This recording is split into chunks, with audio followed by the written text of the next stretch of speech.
we will discuss on course number 3,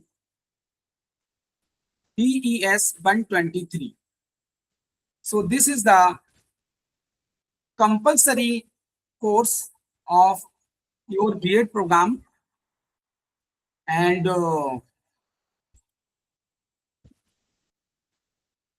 the course title of this course is Learning and Teaching. So dear students, आज हम लोग discuss कर रहे हैं आपका बीएड प्रोग्राम में जो आपका थर्ड पेपर है, कंपलसरी थर्ड पेपर BES 123, जिसका टाइटल है लर्निंग एंड टीचिंग। अगर आप ये देखें तो इस कोर्स में आपके 4 ब्लॉक्स हैं। Block 1 learning perspectives and approaches, block number 2 understanding the learner, block number 3 teaching learning process, block number 4 teacher as a professional. तो ये आपकी 4 ब्लॉक्स हैं आपके इस थर्ड पेपर में, जिसको हम लर्निंग एंड टीचिंग, जिसका कोड है BES 123।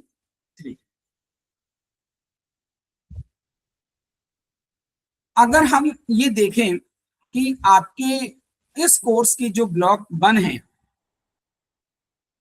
उसमें 4 यूनिट्स है जो आपको स्टडी करनी होंगी। इसी तरीके से आप ब्लॉक 2 को देखेंगे तो उसमें भी 4 यूनिट्स है। तो अगर हम यहाँ पर देखते हैं कि ब्लॉक 1 में आपकी जो 4 यूनिट हैं उसमें यूनिट 1 और उसका टाइटल है अंडरस्टैंडिंग लर्निंग। लर्निंग क्या है, ठीक है। यूनिट 2 में हम पढ़ेंगे अप्रोचेस टू लर्निंग। यूनिट 3 में हम लोग स्टडी करेंगे learning for construction of knowledge, और यूनिट 4 में हम स्टडी करेंगे लर्निंग इन वेरियस कॉन्टेक्स्ट। तो ये आपकी जो ब्लॉक 1 है उसमें आप अगर देखते हैं तो उसमें ये 4 यूनिट्स आपको देखने को मिलेंगी, ठीक है। तो आज हम लोग जो डिस्कस करेंगे वो यूनिट 1 के बारे में डिस्कस करेंगे, और यूनिट 1 जो है उसका टाइटल है अंडरस्टैंडिंग लर्निंग, यानी कि अधिगम क्या है, अधिगम से आप क्या समझते हैं, ठीक है। तो आज हम इसके बारे में डिस्कस करेंगे। अधिगम क्या है, व्हाट इज लर्निंग। तो अगर हम अधिगम की जब बात करते हैं तो हमारे जो मनोवैज्ञानिक हैं, हमारे जो शिक्षा शास्त्री हैं, उन्होंने अधिगम को डिफाइन करने का बहुत प्रयास किया है, और विभिन्न प्रकार की जो परिभाषाएं उन्होंने दी हैं, और उन परिभाषाओं के माध्यम से ये बताने का प्रयास किया है उन्होंने कि अधिगम से क्या तात्पर्य है, अधिगम किस प्रकार की प्रक्रिया है, और अधिगम के तौर तरीके क्या हो सकते हैं। तो यहाँ पर जो बताने का प्रयास किया गया है कि अधिगम कक्ष के भीतर संपन्न होने वाली घटना नहीं है, यानी कि जो लर्निंग है वो केवल क्लासरूम तक ही सीमित नहीं है, बल्कि ये कहीं पर भी, कभी भी और किसी भी साधन के द्वारा संपन्न होने वाली घटना है। तो पहली बात तो ये हमें पता चली कि हम केवल क्लासरूम लर्निंग की बात नहीं करते हैं, बल्कि जो लर्निंग है वो क्लासरूम के बाहर भी होने वाली एक घटना है। अगर हम भारतीय साहित्य को देखते हैं या भारतीय लिटरेचर को अगर हम देखते हैं तो हमें ऐसे बहुत से उदाहरण देखने को मिलते हैं जिसमें मनुष्यों ने वृक्षों से, नदियों से, पर्वतों से विभिन्न प्रकार के पशु पक्षियों से सीखा है और हम सीखते रहते हैं। तो इसका क्या मतलब है? इसका मतलब है कि जो लर्निंग है वो हमारे जीवन में चलने वाली एक प्रक्रिया है, लाइफ लॉन्ग प्रोसेस है, और ये हमारे जीवन में कहीं पर भी होने वाली एक घटना है। और जो लर्निंग है, लर्निंग का जो एक मतलब निकलता है कि लर्निंग जो है वो हमारे व्यवहार में परिवर्तन लेकर आती है। Learning is the modification in the behaviour. Learning क्या है? हमारे व्यवहार में जो परिवर्तन हमें देखने को मिलता है वो एक लर्निंग है, वो एक अधिगम है। तो पहली बात तो हमें समझ में आया कि लर्निंग जो है वो फॉर्मल, इनफॉर्मल और नॉन फॉर्मल तीनों तरीके से हम लर्निंग हो सकती है और हम लाइफ लॉन्ग लर्निंग करते रहते हैं। ठीक है, तो लाइफ लॉन्ग प्रोसेस है, कहीं पर भी होने वाली घटना है, चाहे वो फॉर्मल वे में हो, नॉन फॉर्मल वे में हो या इनफॉर्मल वे में हो। ठीक है, हम कुछ डेफिनेशंस देखते हैं जो फेमस एजुकेशनिस्ट और फेमस साइकोलॉजिस्ट जिनके द्वारा ये डेफिनेशंस दी गई हैं। और ये जो डेफिनेशन है ये आपका जो स्टडी मटेरियल है उसमें क्लियरली इन डेफिनेशंस के बारे में बताया गया है। तो यहाँ पर हम सबसे पहले देखते हैं हरलॉक, जिन्होंने 1942 में लर्निंग को डिफाइन किया और उन्होंने क्या बताया कि लर्निंग इज डेवलपमेंट। अधिगम क्या है? अधिगम एक डेवलपमेंट है, विकास है। और ये डेवलपमेंट कैसे होता है? That comes from exercise and effort. यानी कि एक्सरसाइज और एफर्ट के माध्यम से हम लर्निंग कर पाते हैं। Without exercise, without effort we can not do learn anything. हम कुछ भी नहीं सीख सकते। तो हरलॉक की जो डेफिनेशन है वो ये बताती है कि लर्निंग एक विकास है और ये एक्सरसाइज और एफर्ट के द्वारा ही हम कुछ सीख पाते हैं। Through learning children acquire competency in using their heredity resources. यहां पर उन्होंने आगे कहा है कि लर्निंग जो है उस लर्निंग के माध्यम से बच्चे यानी कि चिल्ड्रन, स्टूडेंट अपने अंदर कुछ क्षमताओं का विकास करते हैं। एक्वायर कॉम्पिटेंसीज यानी कि कुछ क्षमताएं वो डेवलप करते हैं, कॉम्पिटेंसी डेवलप करते हैं। अब ये कॉम्पिटेंसी कैसे डेवलप करेंगे? क्योंकि लर्निंग के लिए तो हमें दो फैक्टर इंपॉर्टेंट है। एक तो ये कि इन्वायरमेंट हमारा किस तरीके से है, लर्निंग इन्वायरमेंट। अगर हम स्कूल की बात करें तो स्कूल का इन्वायरमेंट कैसा है, अगर हम कम्युनिटी की बात करें तो हमारी कम्युनिटी डेवलप है या अंडर डेवलप है। ठीक है ना भाई, हम जिस समुदाय में रहते हैं वो समुदाय कितना विकसित है कितना विकसित नहीं है, इस पर लर्निंग डिपेंड करती है। हमारा जो नेबरहुड है, पास पड़ोस के लोग हैं, वो किस प्रकार के हैं, उस पर लर्निंग डिपेंड करती है। तो हमारे स्टेट का इन्वायरमेंट कैसा है, हमारे कंट्री का इन्वायरमेंट कैसा है, तो ये एक ओवरऑल जो आपका इन्वायरमेंट है उसके ऊपर भी उसके ऊपर लर्निंग काफी हद तक डिपेंड करती है। इसके साथ साथ यहाँ पर एक वर्ड और यूज किया गया है, हेरिडिटरी, हेरिडिटरी रिसोर्सेस।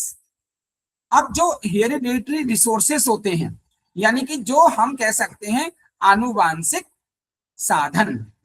ठीक है, क्योंकि हर एक बच्चे के अंदर जेनेटिक, बायोलॉजिकल और फिजिकल गुण आते हैं और ये गुण उनको कहाँ से मिलते हैं? उनके माता पिता से मिलते हैं। और ये जो हेरिडिटरी रिसोर्सेस होते हैं, आनुवांशिक साधन जो होते हैं, ठीक है, ये जो आनुवांशिक साधन हैं जो उनके माता पिता या उनके पूर्वजों से उनको बच्चों के अंदर आए हैं, इसका लर्निंग में एक बहुत इंपॉर्टेंट रोल होता है। तो हम ये कह सकते हैं कि लर्निंग में दो चीजें हो गई, एक तो इन्वायरमेंट, बाहर का वातावरण कैसा है, और जो बच्चे के अंदर क्षमताएं हैं जिसको हम हेरिडेटरी रिसोर्सेस बोलते हैं, यानी कि आनुवांशिक साधन। ठीक है, तो ये दो चीजें हो गई, एक बाहर का इन्वायरमेंट कैसा है और अंदर हमारे जो आनुवांशिक क्षमताएं हैं उनकी हम बात करते हैं। तो इन ये दो चीजें हैं, ये दो चीजें निर्धारित करती हैं बच्चे के अधिगम के लिए, बच्चे के लर्निंग के लिए। तो आप यहाँ पर देख भी रहे हैं कि यहाँ पर जो हेरिडेटरी रिसोर्सेस हैं, इसका मतलब है जेनेटिक, बायोलॉजिकल और फिजिकल ट्रेड्स, यानी कि गुण। बच्चे में जेनेटिक गुण कौन से हैं, कैसे बायोलॉजिकल गुण आए हैं, कैसे उसके अंदर फिजिकल गुण आए हैं, ठीक है ना, माता पिता से ये गुण उनको कैसे मिले हैं। ये एक बहुत इंपॉर्टेंट रोल रखते हैं लर्निंग में। और ये जो रिसोर्सेस हैं, ये बच्चों के अंदर इनिशियली एक पोटेंशियल डेवलप करते हैं। हम देखते हैं बहुत सारे बच्चों का आईक्यू लेवल अलग अलग होता है। तो आईक्यू लेवल जो अलग अलग है, ये क्यों होता है? ये इन्हीं वजह से होता है कि उसके अंदर हेरिडेटरी रिसोर्सेस का एक रोल होता है और इन्वायरमेंट का तो होता ही होता है। ठीक है, तो ये डिसाइड करते हैं कि उसके अंदर क्या पोटेंशियल होगा, बच्चे के अंदर क्या, किस प्रकार की कैपेसिटी डेवलप होगी, किस प्रकार के प्री डिस्पोजिशंस जो हैं, और ये जो तीनों चीजें हैं वो उसके ज्ञानात्मक विकास, उसका भावनात्मक विकास और उसका शारीरिक विकास, इसके लिए निर्धारित करते हैं। तो आप यहाँ पर देख रहे हैं कि हरलॉक ने जो 1942 में ये डेफिनेशन दी है, ये बहुत इंपॉर्टेंट डेफिनेशन है और आप लोग इन डेफिनेशंस को जरूर याद करिएगा, और जब आपके एग्जाम्स होंगे तो आप इनको कोट भी करेंगे, ठीक है ना। और इसके अलावा अगर आप यहाँ पर देखें हिलगार्ड, ठीक है, एटकिंसन और एटकिंसन 1979, इन्होंने जो डेफिनेशन दी, उस डेफिनेशन के अनुसार लर्निंग क्या है। उन्होंने कहा कि लर्निंग में बी डिफाइंड, लर्निंग को परिभाषित किया जा सकता है as a relatively permanent change in behaviour that occurs as the result of prior experience. उन्होंने ये कहा कि लर्निंग जो है उसको हम कैसे डिफाइन कर सकते हैं, तो उन्होंने बताया कि हमारे बिहेवियर में, यानी कि मनुष्य के बिहेवियर में या किसी भी जीव जंतु के बिहेवियर में जो परमानेंट चेंज आता है, रिलेटिवली परमानेंट चेंज, ठीक है, that occurs as the result of prior experience, जो उसके प्रायर एक्सपीरियंस हैं, ठीक है ना, जो उसके पूर्व के अनुभव हैं, उस पूर्व के अनुभवों का जो परिणाम होता है। यानी कि हम जो बात भी सीखते हैं, हमारे सामने कोई भी नई परिस्थिति आती है तो हम सबसे पहले क्या काम करते हैं, हमारा रिएक्शन क्या होगा, हम अपने प्रायर एक्सपीरियंस को यूज करते हैं। हमारा प्रायर एक्सपीरियंस क्या कहता है, क्या हमारा प्रायर एक्सपीरियंस जो भी हमें कहता है, हम उसी के अनुसार न्यू नॉलेज गेन करते हैं। और जो अगर वो नई नॉलेज जो हम गेन करते हैं, ठीक है ना, अगर वो हमारे बिहेवियर में परमानेंट चेंज करता है, ठीक है ना, रिलेटिवली परमानेंट चेंज, यानी कि कुछ समय तक वो हमारे व्यवहार में बना रहता है, तो हम उसको लर्निंग कहेंगे, ठीक है। और उन्होंने ये भी बताया कि जो रिलेटिवली परमानेंट चेंज है इन बिहेवियर, ये जो है वो परिणाम किसका है, परिणाम हमारे प्रायर एक्सपीरियंस का है। तो इसका मतलब क्या हुआ, हम जब ये कहते हैं कि लर्निंग इज ए प्रोसेस, तो इसका मतलब हमारे जो प्रायर एक्सपीरियंसेस हैं और न्यू जो नॉलेज है, न्यू जो एक्सपीरियंसेस हैं, उसके बीच में ये पूरा एक प्रोसेस चलता रहता है। आप समझ लें, तो हमारा जो न्यू एक्सपीरियंसेस है या नई जो नॉलेज है, वो हमारे प्रायर एक्सपीरियंसेस का ही एक रिजल्ट होता है।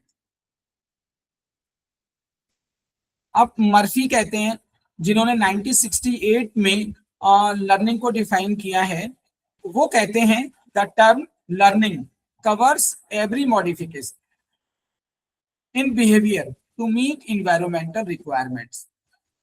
वो ये कहते हैं कि लर्निंग का मतलब, लर्निंग में वो सारे एस्पेक्ट शामिल हैं जो हमारे व्यवहार में परिवर्तन लेकर आते हैं, और ये जो व्यवहार में परिवर्तन आता है वो हमारे इन्वायरमेंट की जो रिक्वायरमेंट है वो उससे उसको मीट आउट करना चाहिए।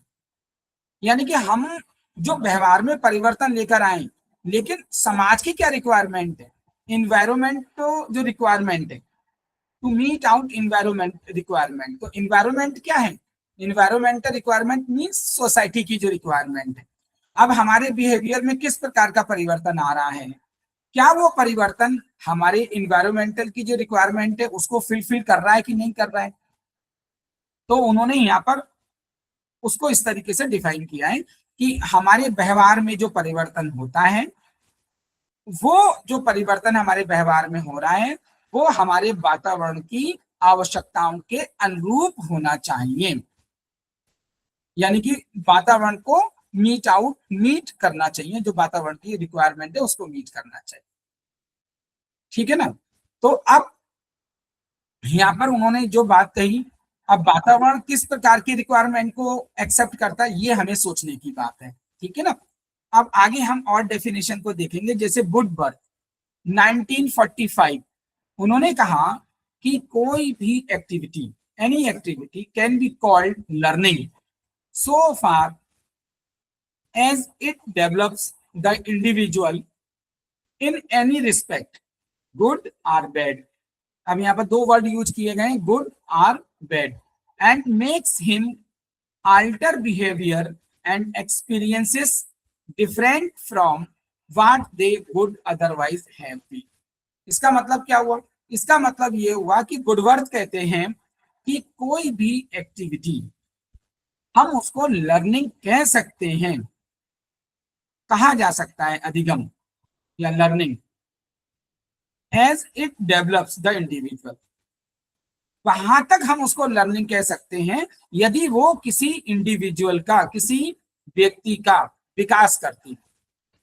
अब वो यहाँ पर दो चीजें जोड़ते हैं कि ठीक है वो इंडिविजुअल का डेवलपमेंट तो हो रहा है, लेकिन इंडिविजुअल का डेवलपमेंट तो या उसके व्यवहार में जो परिवर्तन होगा वो अच्छा भी हो सकता है और गलत भी हो सकता है।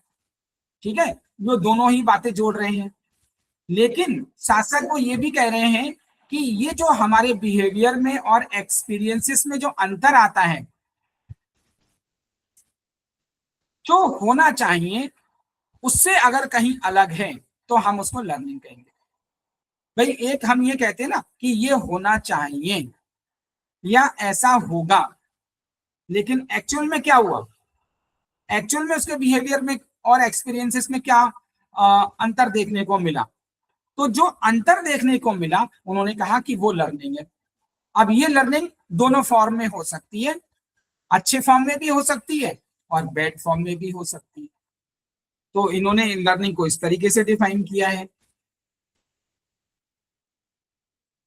आगे हम कुछ और डेफिनेशंस भी देखेंगे।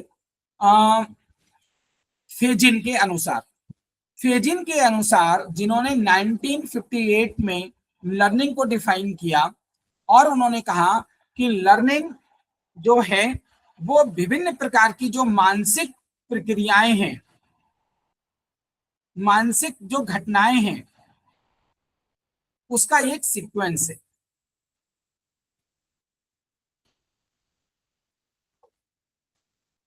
या उन्होंने ये कहा कि जो विभिन्न प्रकार की कंडीशंस जो आती हैं वो किस तरीके से एक विद्यार्थी में परिवर्तन लेकर आती है। तो यहाँ पर जो इन्होंने बात जोड़ी है कि मेंटल इवेंट्स, जो हमारी मानसिक घटनाएं हैं उसका एक अनुक्रम लर्निंग है, जो कि उसके किसी विद्यार्थी के बिहेवियर में चेंज करता है। अब इन्होंने इसका एक पूरा एक तो उन्होंने एक तो सीक्वेंस बताया है, वो सीक्वेंस क्या है। अब यहाँ पर हम सबसे पहले जो सीक्वेंस देखेंगे कि हम अपने माइंड में जो हमारे पुराने एक्सपीरियंसेस हैं हम उसको रिटेन करके रखते हैं। अब माइंड को भी उन्होंने कहा है कि उसको 3 भागों में बांटा है मेमोरी को, कि भाई कॉन्शस, सबकॉन्शस और नॉन कॉन्शस, ठीक है ना। चेतन, अवचेतन और अर्धचेतन, चेतन, अर्धचेतन और अवचेतन मन, ठीक है ना, ये तो आपने पढ़ा ही होगा। तो हम अपने जो ओल्ड एक्सपीरियंसेस हैं उसको रिटेन करके रखते हैं अपने दिमाग में, और उसको हम किस तरीके से, उन्होंने कहा कि आप किस तरीके से रिटेन करके रखते हैं, यानी कि जो पुराने अनुभव हैं वो हम धारण करके रखते हैं, और जब उसका यूज करने का मौका हमें मिलता है, जब उस प्रकार की सिचुएशन हमें देखने को मिलती है, तो हम अपने पुराने अनुभवों को, अपने जो ओल्ड एक्सपीरियंसेस हैं उनको हम तुरंत उसका यूज करते हैं, तुरंत हमें एकदम याद आ जाता है, नहीं नहीं ऐसी सिचुएशन में हमने क्या किया था, और हम उस ओल्ड एक्सपीरियंस का यूज करते हैं, ठीक है ना। तो ये हमारे माइंड में इंप्रेशन के फॉर्म में, एंग्राम्स या किसी न किसी प्रकार की स्किल्स के रूप में हमें याद आती है। जैसे सपोज कि मान लिया हम साइकिल चलाते हैं, अब हमें साइकिल चलाना आता है, अब जब हम बाइक चला रहे हैं, तो जब बाइक चला रहे हैं तो कहीं ना कहीं पर बाइक की जो प्रोसेस है और साइकिल की प्रोसेस है कहीं ना कहीं पर अगर सेम है, तो हमारा जो ओल्ड एक्सपीरियंस है साइकिल चलाने का, वो नए साधन यानी कि जो बाइक है उसको चलाने में मदद करेगा। आप समझ रहे हैं ना मेरा पॉइंट। तो इस तरीके से ओल्ड एक्सपीरियंसेस हमारे कहीं ना कहीं पर दिमाग में हम उसको रिटेन करके रखते हैं। अब हमने रिटेन करके रख लिया, अब हम फिर उसके बाद में नेक्स्ट सीक्वेंस क्या है, हमारा मेंटल इवेंट या मेंटल सीक्वेंस क्या है नेक्स्ट, वो नेक्स्ट बता रहे हैं कि development and modification of experience. अब हमारा जो ओल्ड एक्सपीरियंस है उसको कह रहे हैं कि उसमें डेवलपमेंट होता रहता है और उसमें समय समय पर मॉडिफिकेशन होता रहता है। तो ये एक बेसिक इंस्टिक्ट है मनुष्य की, एक आधारभूत प्रक्रिया है कि वो अपने अनुभवों में मॉडिफिकेशन करता रहता है, सिचुएशंस के आधार पर, समय के आधार पर, परिस्थितियों के आधार पर वो अपने ओल्ड एक्सपीरियंसेस में कुछ ना कुछ मॉडिफिकेशन करता रहता है, उसमें डेवलपमेंट चलता रहता है, ठीक है ना। अब वो ये कह रहे हैं कि growth and increase in this, समय समय के अनुसार इन इस प्रकार के एक्सपीरियंसेस में उसका बढ़ोतरी होती रहती है, ठीक है, यही हम डेवलपमेंट बोलते हैं, यही हमारा मेंटल डेवलपमेंट है। अगर हम अपने मेंटल डेवलपमेंट को इंक्रीज नहीं करेंगे, ग्रोथ नहीं करेंगे, ठीक है ना, वैसे वो एक नेचुरल प्रोसेस है, लेकिन हमें किस तरीके से अपने मेंटल डेवलपमेंट करना है, ये तो हमारे सामने डे बाई डेज सिचुएशंस आती रहती हैं, हमें उसको सॉल्व करना होता है, तो हमें एक एक्सपीरियंस मिलता है। तो वो ये बता रहे हैं कि जो हमारे एक्सपीरियंसेस हैं इसमें हमारी लाइफ के साथ साथ ग्रोथ और इंक्रीज होती रहती है, ठीक है ना। अब ये जो हमारे एक्सपीरियंसेस के जो ग्रोथ और इंक्रीज हो रही है, तो वो हमारा एक तरीके से हमारे माइंड में उसका रिपोजिटरी होते जा रहे हैं। रिपोजिटरी का मतलब एक नए एक्सपीरियंस क्रिएट होता जा रहा है और वो फिर हमारे माइंड में वो स्टोर होते जा रहे हैं, ठीक है ना। अब यहाँ पर आप देखेंगे कि यहाँ पर फिर लिखा हुआ है कि जो हमारा एक नया एक्सपीरियंस, जो भी हमने क्रिएट किया, जो भी हमें एक नया अनुभव हुआ, जो भी हमने नई चीज सीखी, उसका क्या मतलब हो सकता है, उसका मतलब ये हो सकता है synthesis and organisation of the old and the new experiences. तो यहाँ पर एनालिसिस और सिंथेसिस दो वर्ड है, ठीक है ना। तो सिंथेसिस का मतलब क्या होता है, ऑर्गेनाइज करना, ठीक है, उसको इकट्ठा करना। तो यहाँ पर हम क्या काम कर रहे हैं, यहाँ पर हम ऑर्गेनाइज कर रहे हैं ओल्ड और न्यू एक्सपीरियंसेस को और उसका सिंथेसिस कर रहे हैं, यानी कि उसको हम एक समग्र रूप में देख रहे हैं, जोड़कर एक समग्र रूप में देख रहे हैं कि भाई अब आप, ठीक है, हमारा ओल्ड एक्सपीरियंस क्या था, न्यू एक्सपीरियंस क्या है, अब हमें वो क्या पता चला, उन दोनों से हमें क्या चीज पता चली, ठीक है ना। और जो हमें पता चला वो एक तरीके से वो रीइंफोर्स हो जाता है। हम उसको फाइनली ये मान लेते हैं कि यही हमारा नया ज्ञान है, जिसको हम बोलते हैं एक्विजिशन ऑफ न्यू एक्सपीरियंस। अब यहाँ पर वो रीइंफोर्स हो गया। रीइंफोर्स का मतलब कि वो परमानेंट आपकी नॉलेज हो गई। अब परमानेंट नॉलेज हो गया या परमानेंट आपका एक्सपीरियंस हो गया, और इसी को ही हम बोलते हैं लर्निंग। और इस लर्निंग का मतलब क्या है? Modification of behaviour. यानी कि यहाँ पर जो एक तो एक्विजिशन ऑफ न्यू एक्सपीरियंस है, जो उसके पास में एक नए अनुभव का जो ग्रहण हुआ, ठीक है ना, उसने जो एक्विजिशन किया, अपने व्यवहार में जो लेकर आया कि ठीक है अब मुझे ये पता चला कि इसका मतलब ये है, ठीक है ना, जो नया ज्ञान उसने ग्रहण किया, तो यही एक लर्निंग है। तो जो फेजिन है उन्होंने बताया कि लर्निंग जो है वो विभिन्न प्रकार की मानसिक घटनाएं जो होती हैं उसका एक सीक्वेंस है। और वो सीक्वेंस उन्होंने इस तरीके से यहाँ पर उन्होंने डिफाइन किया है। तो आपको ये सारी थ्योरीज आप पढ़ोगे डिटेल्स में, तो आप उसको थोड़ा सा पढ़िएगा जरूर इन सब चीजों के लिए।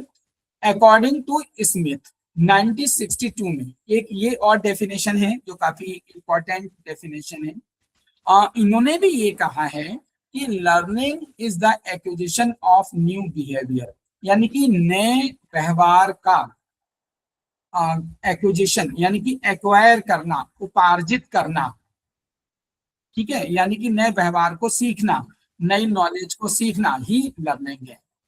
और उन्होंने बताया कि or the strengthening or weakening of old behaviour as the result of experience.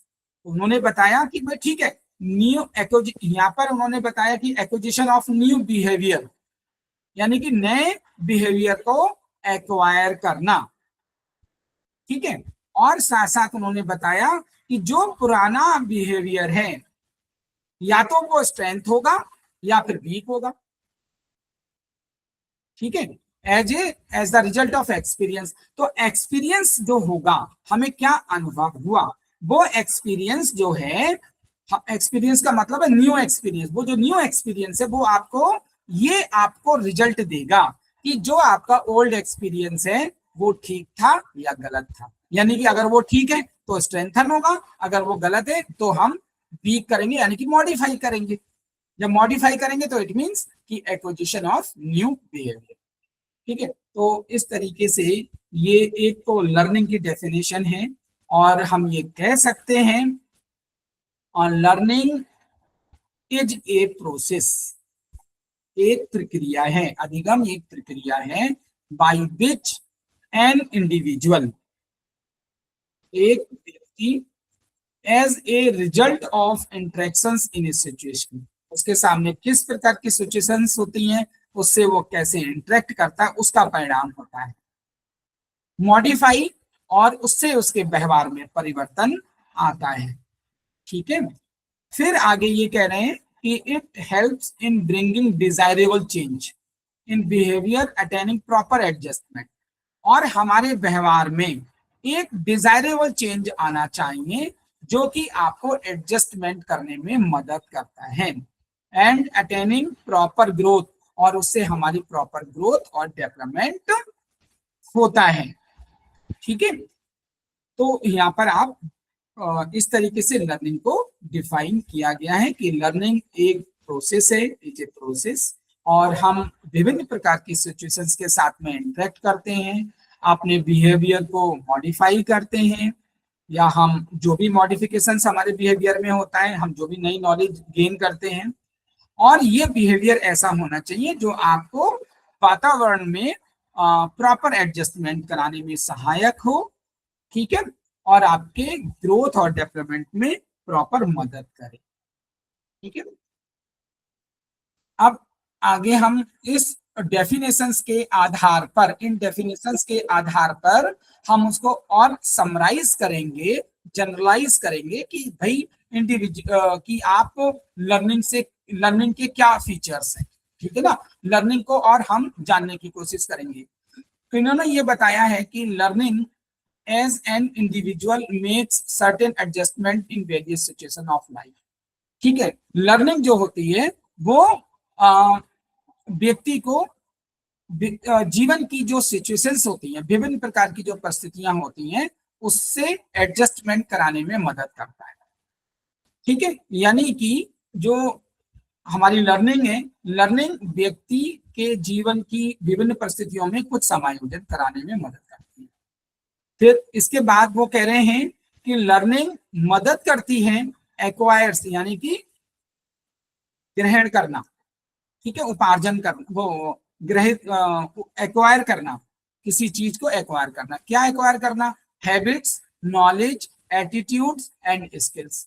ठीक है ना, तो इसमें हमें मदद करती है लर्निंग। ठीक है, इसके बाद में ये बता रहे हैं कि the acquisition of all these things is called learning. तो ये जो चीजें हम करते हैं, ठीक है, हमारे बिहेवियर में जो भी चेंज होता है वो हमें एडजस्टमेंट करने में मदद करती है, हमारे अंदर न्यू हैबिट डेवलप करती है, नॉलेज, एटीट्यूड और स्किल्स। तो ये सब हमारे डेवलप करने में मदद करती है नॉलेज, लर्निंग। और ये जो चीजें हम एक्विजिशन का मतलब एक्वायर जो हम कर रहे हैं, यही लर्निंग।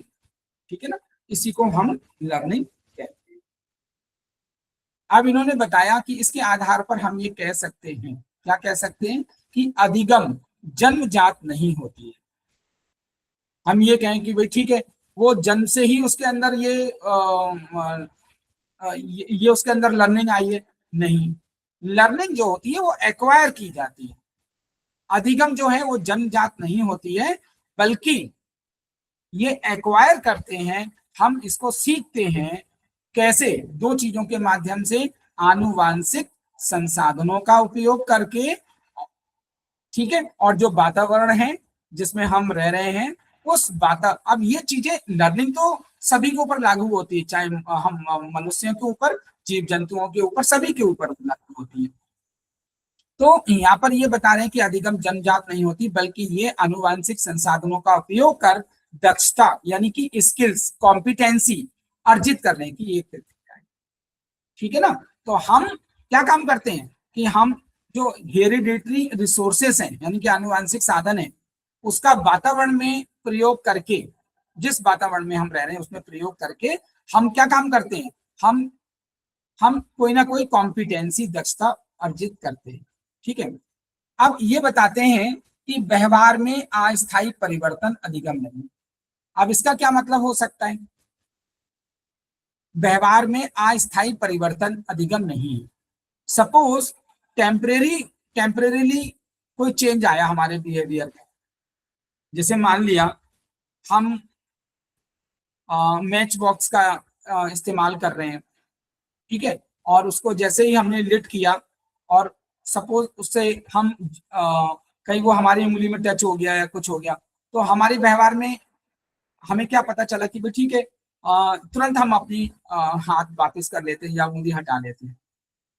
ठीक है ना, तो इस प्रकार का जो परिवर्तन है ये थोड़ी देर के लिए ही परिवर्तन होता है, लेकिन हाँ हमारे ज्ञान में जरूर आता है कि भाई ठीक है, कि इस प्रकार ये आग जो है वो हमें जलाने में मदद करेगी, ठीक है, या हमारे अंग को नुकसान पहुंचा सकती है।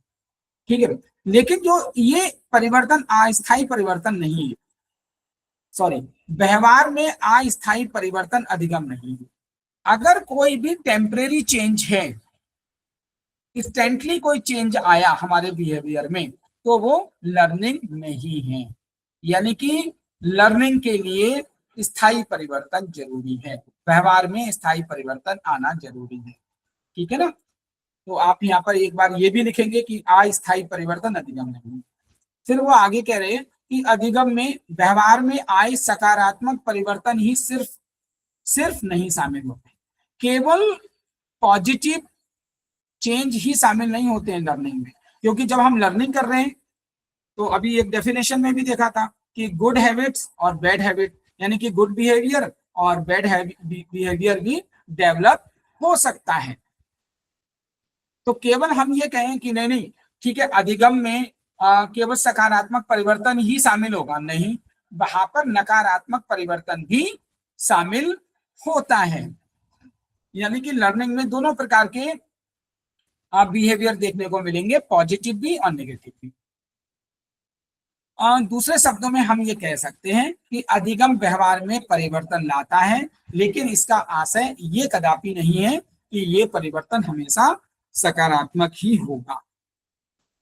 ठीक है ना। तो ये तो हमने देखा कि बहुत सारे स्टूडेंट रिक्वेस्ट कर रहे थे हिंदी और इंग्लिश में, तो हमने कोशिश की थी कि इसको हिंदी में भी रखा जाए और इंग्लिश में भी रखा जाए। तो हम इंग्लिश में तो इसको डिस्कस अभी नहीं कर रहे हैं, क्योंकि दोनों भाषाओं में हम थोड़ा सा कोशिश कर रहे हैं कि दोनों भाषाओं में आपको बताया जाए और समझाया जाए। अब ये कह रहे हैं कि जो डेफिनेशन या हमने जो अभी लर्निंग के बारे में कुछ सामान्य बातें सीखी कि उसके फीचर्स क्या होते हैं, उसके आधार पर हम ये कह सकते हैं कि लर्निंग जो behaviours not attributable to learning, ठीक है ना, कि जो behaviours not attributable to learning, यानी कि जो व्यवहार है हम उसको ये नहीं कह सकते कि ये व्यवहार जो है वो लर्निंग के आधार पर ही है। यानी कि कुछ बिहेवियर ऐसे होते हैं जो हम ये नहीं कह सकते कि ये लर्निंग के आधार पर है, यानी कि वो लर्निंग का एट्रीब्यूटेबल नहीं है, यानी कि लर्निंग के आधार पर हम उस पर नहीं कह सकते, या लर्निंग का कोई योगदान हम उस बिहेवियर में नहीं कह सकते। तो ऐसे कौन कौन से बिहेवियर हैं, तो यहाँ पर अगर आप देखेंगे कि कुछ व्यवहार ऐसे हैं जो कि एक या अन्य प्रकार के संशोधन के द्वारा होते हैं, लेकिन फिर भी उन्हें अधिगम की संज्ञा नहीं दी जा सकती। जैसे जब कोई पिन हमारी उंगली में चुभती है तो हम अपनी उंगली को पिन से हटा लेते हैं। उसी प्रकार से जैसे ही कोई तेज रोशनी हमारी आंखों पर पड़ती है हम तुरंत अपनी आंखें बंद कर लेते हैं। तो ये जो व्यवहार होते हैं ये त्वरित होते हैं, रिफ्लेक्सिव बिहेवियर होते हैं, इंस्टेंट बिहेवियर होते हैं। कोई परमानेंट चेंज हमारे बिहेवियर में नहीं आता है और हमें उसके लिए कोई विशेष प्रयास भी नहीं करना पड़ता है, बल्कि ये हमें एक तरीके से हमारी बॉडी हमें इंडिकेशन देती है कि ठीक है, तेज रोशनी अगर आंखों पे पड़ रही तो हमने अपनी आंखें बंद कर ली, पलक बंद कर लेते हैं। अगर कोई पिन हमारी उंगली में चुभ रही है तो हम तुरंत उंगली पिन से हटा लेते हैं। तो उन्होंने ये कहा कि इस प्रकार का जो व्यवहार में परिवर्तन देखने को मिल रहा है ये त्वरित परिवर्तन है, यानी कि इंस्टेंट चेंज हो रहा है, जिसको हम रिफ्लेक्सिव एक्शन बोलते हैं, त्वरित व्यवहार। ठीक है, तो हमें ये रिफ्लेक्सिव एक्शन हम करते हैं, इंस्टेंट एक्शन करते हैं। तो ये जो है वो हम ये नहीं कह सकते कि हमारे जो व्यवहार में परिवर्तन आया वो किसी लर्निंग की वजह से है, लर्निंग की वजह से नहीं है, बल्कि हमारी बॉडी में कुछ इंडिकेशंस ऐसे हैं जिसके आधार पर हमने वो इंस्टेंटली एक्शन लिया या हमने रिफ्लेक्सिव एक्शन किया। ठीक है ना। तो त्वरित व्यवहार जो होते हैं वो हम ये कह सकते हैं कि वो लर्निंग का पार्ट नहीं माना जाता है। ठीक है ना। अब वो आगे कहते हैं कि इस प्रकार के जो व्यवहार हैं वो लर्निंग की कैटेगरी में नहीं आते हैं। इन्हें प्रत्यावर्ती क्रियाएं, जिनको हम इंग्लिश में रिफ्लेक्सिव एक्शंस कहा जाता है, ठीक है, या इंस्टेंट बिहेवियर चेंज कहा जाता है। आगे ये बता रहे हैं कि व्यवहार की एक दूसरी श्रेणी भी है जिसे जैव वैज्ञानिक मूल प्रवृत्ति कहते हैं, जिसको हम बेसिक इंस्टिंक्ट बोलते हैं या बायोलॉजिकल इंस्टिंक्ट बोलते हैं। जैसे जब एक बच्चा भूख महसूस करता है तो वह रोता है, जब हम थक जाते हैं तो आराम की आवश्यकता महसूस करते हैं। इसीलिए हम इसे अर्जित व्यवहार नहीं कहते, यानी कि हम ये एक्वायर्ड नहीं कर रहे हैं। लर्निंग में एक्वायर्ड बिहेवियर की बात कही गई है, ये हमने अर्जित नहीं किया, बल्कि ये हमारी मूल प्रवृत्ति है कि जब हमें भूख लगती है तो हम खाना खाते हैं, जब हम थक जाते हैं तो आराम करते हैं। ये हमारी मूल प्रवृत्ति है, बेसिक इंस्टिंक्ट है, या हम इसे कह सकते हैं जैव वैज्ञानिक मूल प्रवृत्ति। ठीक है, मूल प्रवृत्ति बेसिक इंस्टिंक्ट जो होती है वो जैव वैज्ञानिक होती है, बायोलॉजिकल बेसिक इंस्टिंक्ट, ठीक है ना, कह सकते हैं। लेकिन बेसिक इंस्टिंक्ट अगर हम कहेंगे तो वो भी अंडरस्टूड है। अब हम यहाँ पर देखेंगे कभी कभी व्यवहार में संशोधन या परिवर्तन दुर्घटना या किसी मनोवैज्ञानिक दोष के कारण भी संपन्न होता है। तो दुर्घटना हो गई और हमारे व्यवहार में परिवर्तन देखने को मिला, ठीक है ना, या कोई मनोवैज्ञानिक कोई मानसिक प्रॉब्लम है तो उससे हमारे व्यवहार में परिवर्तन आ जाता है। तो ये जो परिवर्तन व्यवहार में है ये भी लर्निंग नहीं है। उदाहरण के तौर पर दुर्घटना के बाद एक व्यक्ति का लंगड़ाना या बाड़ी में कोई दोष आ जाना, ठीक है, इस तरह के व्यवहार को भी हम अर्जित व्यवहार की श्रेणी में नहीं रखते हैं। ठीक उसी प्रकार से कुछ ऐसी पेशीय यानी कि फिजिकल या मस्कुलर एक्शंस होते हैं जिसे बालक एक निश्चित आयु के बाद ही संपन्न करता है या कर सकता है, ठीक है ना। तो इस प्रकार के जो फिजिकल एक्टिविटीज बच्चे में जो डेवलप होती हैं एक निश्चित आयु में, उसको भी हम लर्निंग नहीं कहेंगे, ठीक है ना। तो बस लर्निंग का मतलब है एक्वायर्ड न्यू नॉलेज, नया व्यवहार में जो हमारे परिवर्तन आया, ठीक है, और उसमें वो हमारा पॉजिटिव भी हो सकता है, नेगेटिव भी हो सकता है। दूसरी बात यह है कि उसमें रिलेटिवली परमानेंटली चेंज होना चाहिए। परमानेंट चेंज का मतलब कि भाई वो लंबे समय तक रहना चाहिए हमारे व्यवहार में, ठीक है ना। अगर कोई स्टेंट हमारे व्यवहार में चेंज हो रहा है तो वो हम लर्निंग उसको नहीं कहेंगे। और ये एक जीवन पर्यंत चलने वाली प्रक्रिया है, ठीक है ना। और ये हमारे जन्म से जुड़ी हुई नहीं है, बल्कि ये हमारे जो हमारे जो हमारे हेरिडिटरी रिसोर्सेस हैं, आनुवांशिक साधन है, और वातावरण के बीच की जो क्रिया होती है उसके बीच में जो प्रक्रिया हो रही है, ठीक है, उसके माध्यम से हमारे व्यवहार में जो भी परिवर्तन आ रहा है और लंबे समय तक वो बना हुआ है तो हम उसको लर्निंग कहेंगे। अब ये तो हमने देख ही लिया था कि भाई ठीक है, एक पर्टिकुलर एज में जो हम हमारे शरीर में जो परिवर्तन आ रहा है तो हम उसको लर्निंग नहीं कहेंगे। अब यहाँ पर हम देखेंगे, ठीक है, अभी तक हमने कुछ डेफिनेशंस देखी, लर्निंग का मतलब हमने जानने की कोशिश की। अब हम यहाँ पर देखेंगे कि नेचर ऑफ लर्निंग, लर्निंग की प्रकृति क्या होती है, ठीक है ना। तो आप यहाँ पर देखेंगे कि ये आपको याद करने पड़ेंगे डिफरेंट पॉइंट्स, कि लर्निंग जो है वो एक प्रोसेस है, ये तो हमने बता दिया, और ये जो प्रोसेस है लाइफ लॉन्ग होती है, ठीक है ना, एंड नॉट ए प्रोडक्ट, ठीक है, ये एक प्रोडक्ट नहीं है, ठीक है ना। प्रोडक्ट का मतलब है कि किसी का फल नहीं है, नॉट ए प्रोडक्ट, प्रोसेस है, एंड नॉट ए प्रोडक्ट। हम आगे इसको डिस्कस करेंगे, ठीक है ना।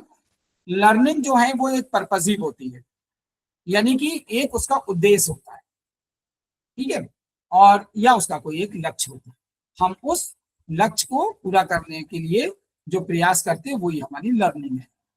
लर्निंग जो है उसमें किसी प्रकार का परमानेंस, डिग्री ऑफ परमानेंस होनी चाहिए। यहाँ पर बात आ गई ना, डिग्री ऑफ परमानेंस का मतलब कि हमारे व्यवहार में जो परिवर्तन है उसकी डिग्री कुछ समय तक रहनी चाहिए, तभी हम उसको लर्निंग कहेंगे। हम ये नहीं कहेंगे कि भाई आज ही हमारे व्यवहार में परिवर्तन आया और वो हम उसको लर्निंग कहने लगे, यानी कि डिग्री ऑफ परमानेंस रहनी चाहिए। तो एक तो ये कि लर्निंग इज ए प्रोसेस, ठीक है। नंबर 2, लर्निंग इज पर्पसिव, इसका एक उद्देश्य है, पर्पज है, ठीक है। नंबर 3 कि उसमें डिग्री ऑफ परमानेंस होनी चाहिए, ठीक है। लर्निंग यूनिवर्सल होती है, यूनिवर्सल का मतलब अक्रॉस द यूनिवर्स, लर्निंग का एक ही प्रिंसिपल है। ये नहीं हो सकता हमारे देश में कुछ और लर्निंग है, अमेरिका में कुछ और है, अन्य कंट्री में कुछ और है। Learning is universal and continuous process. Learning prepares for adjustment, learning हमें हमें अपने वातावरण के प्रति एडजस्टमेंट करने में मदद करती है, ठीक है, हमें प्रिपेयर करती है। लर्निंग इज कॉम्प्रीहेंसिव, कॉम्प्रीहेंसिव का मतलब कि लर्निंग जो है वो अपने आप में एक पूर्णता का आभास दिलाती है, कॉम्प्रीहेंसिव है, ठीक है ना। Learning is organising experience. Learning जो है वो एक तरीके से हमें जो एक्सपीरियंस है उसको संगठित करने में मदद करती है, ठीक है। तभी तो हम जो एक्सपीरियंस होते हैं, जो हमने या जो मॉडिफिकेशन ऑफ बिहेवियर है वो हम उसको यूज करते हैं, अपने एक्सपीरियंस को हम यूज करते हैं।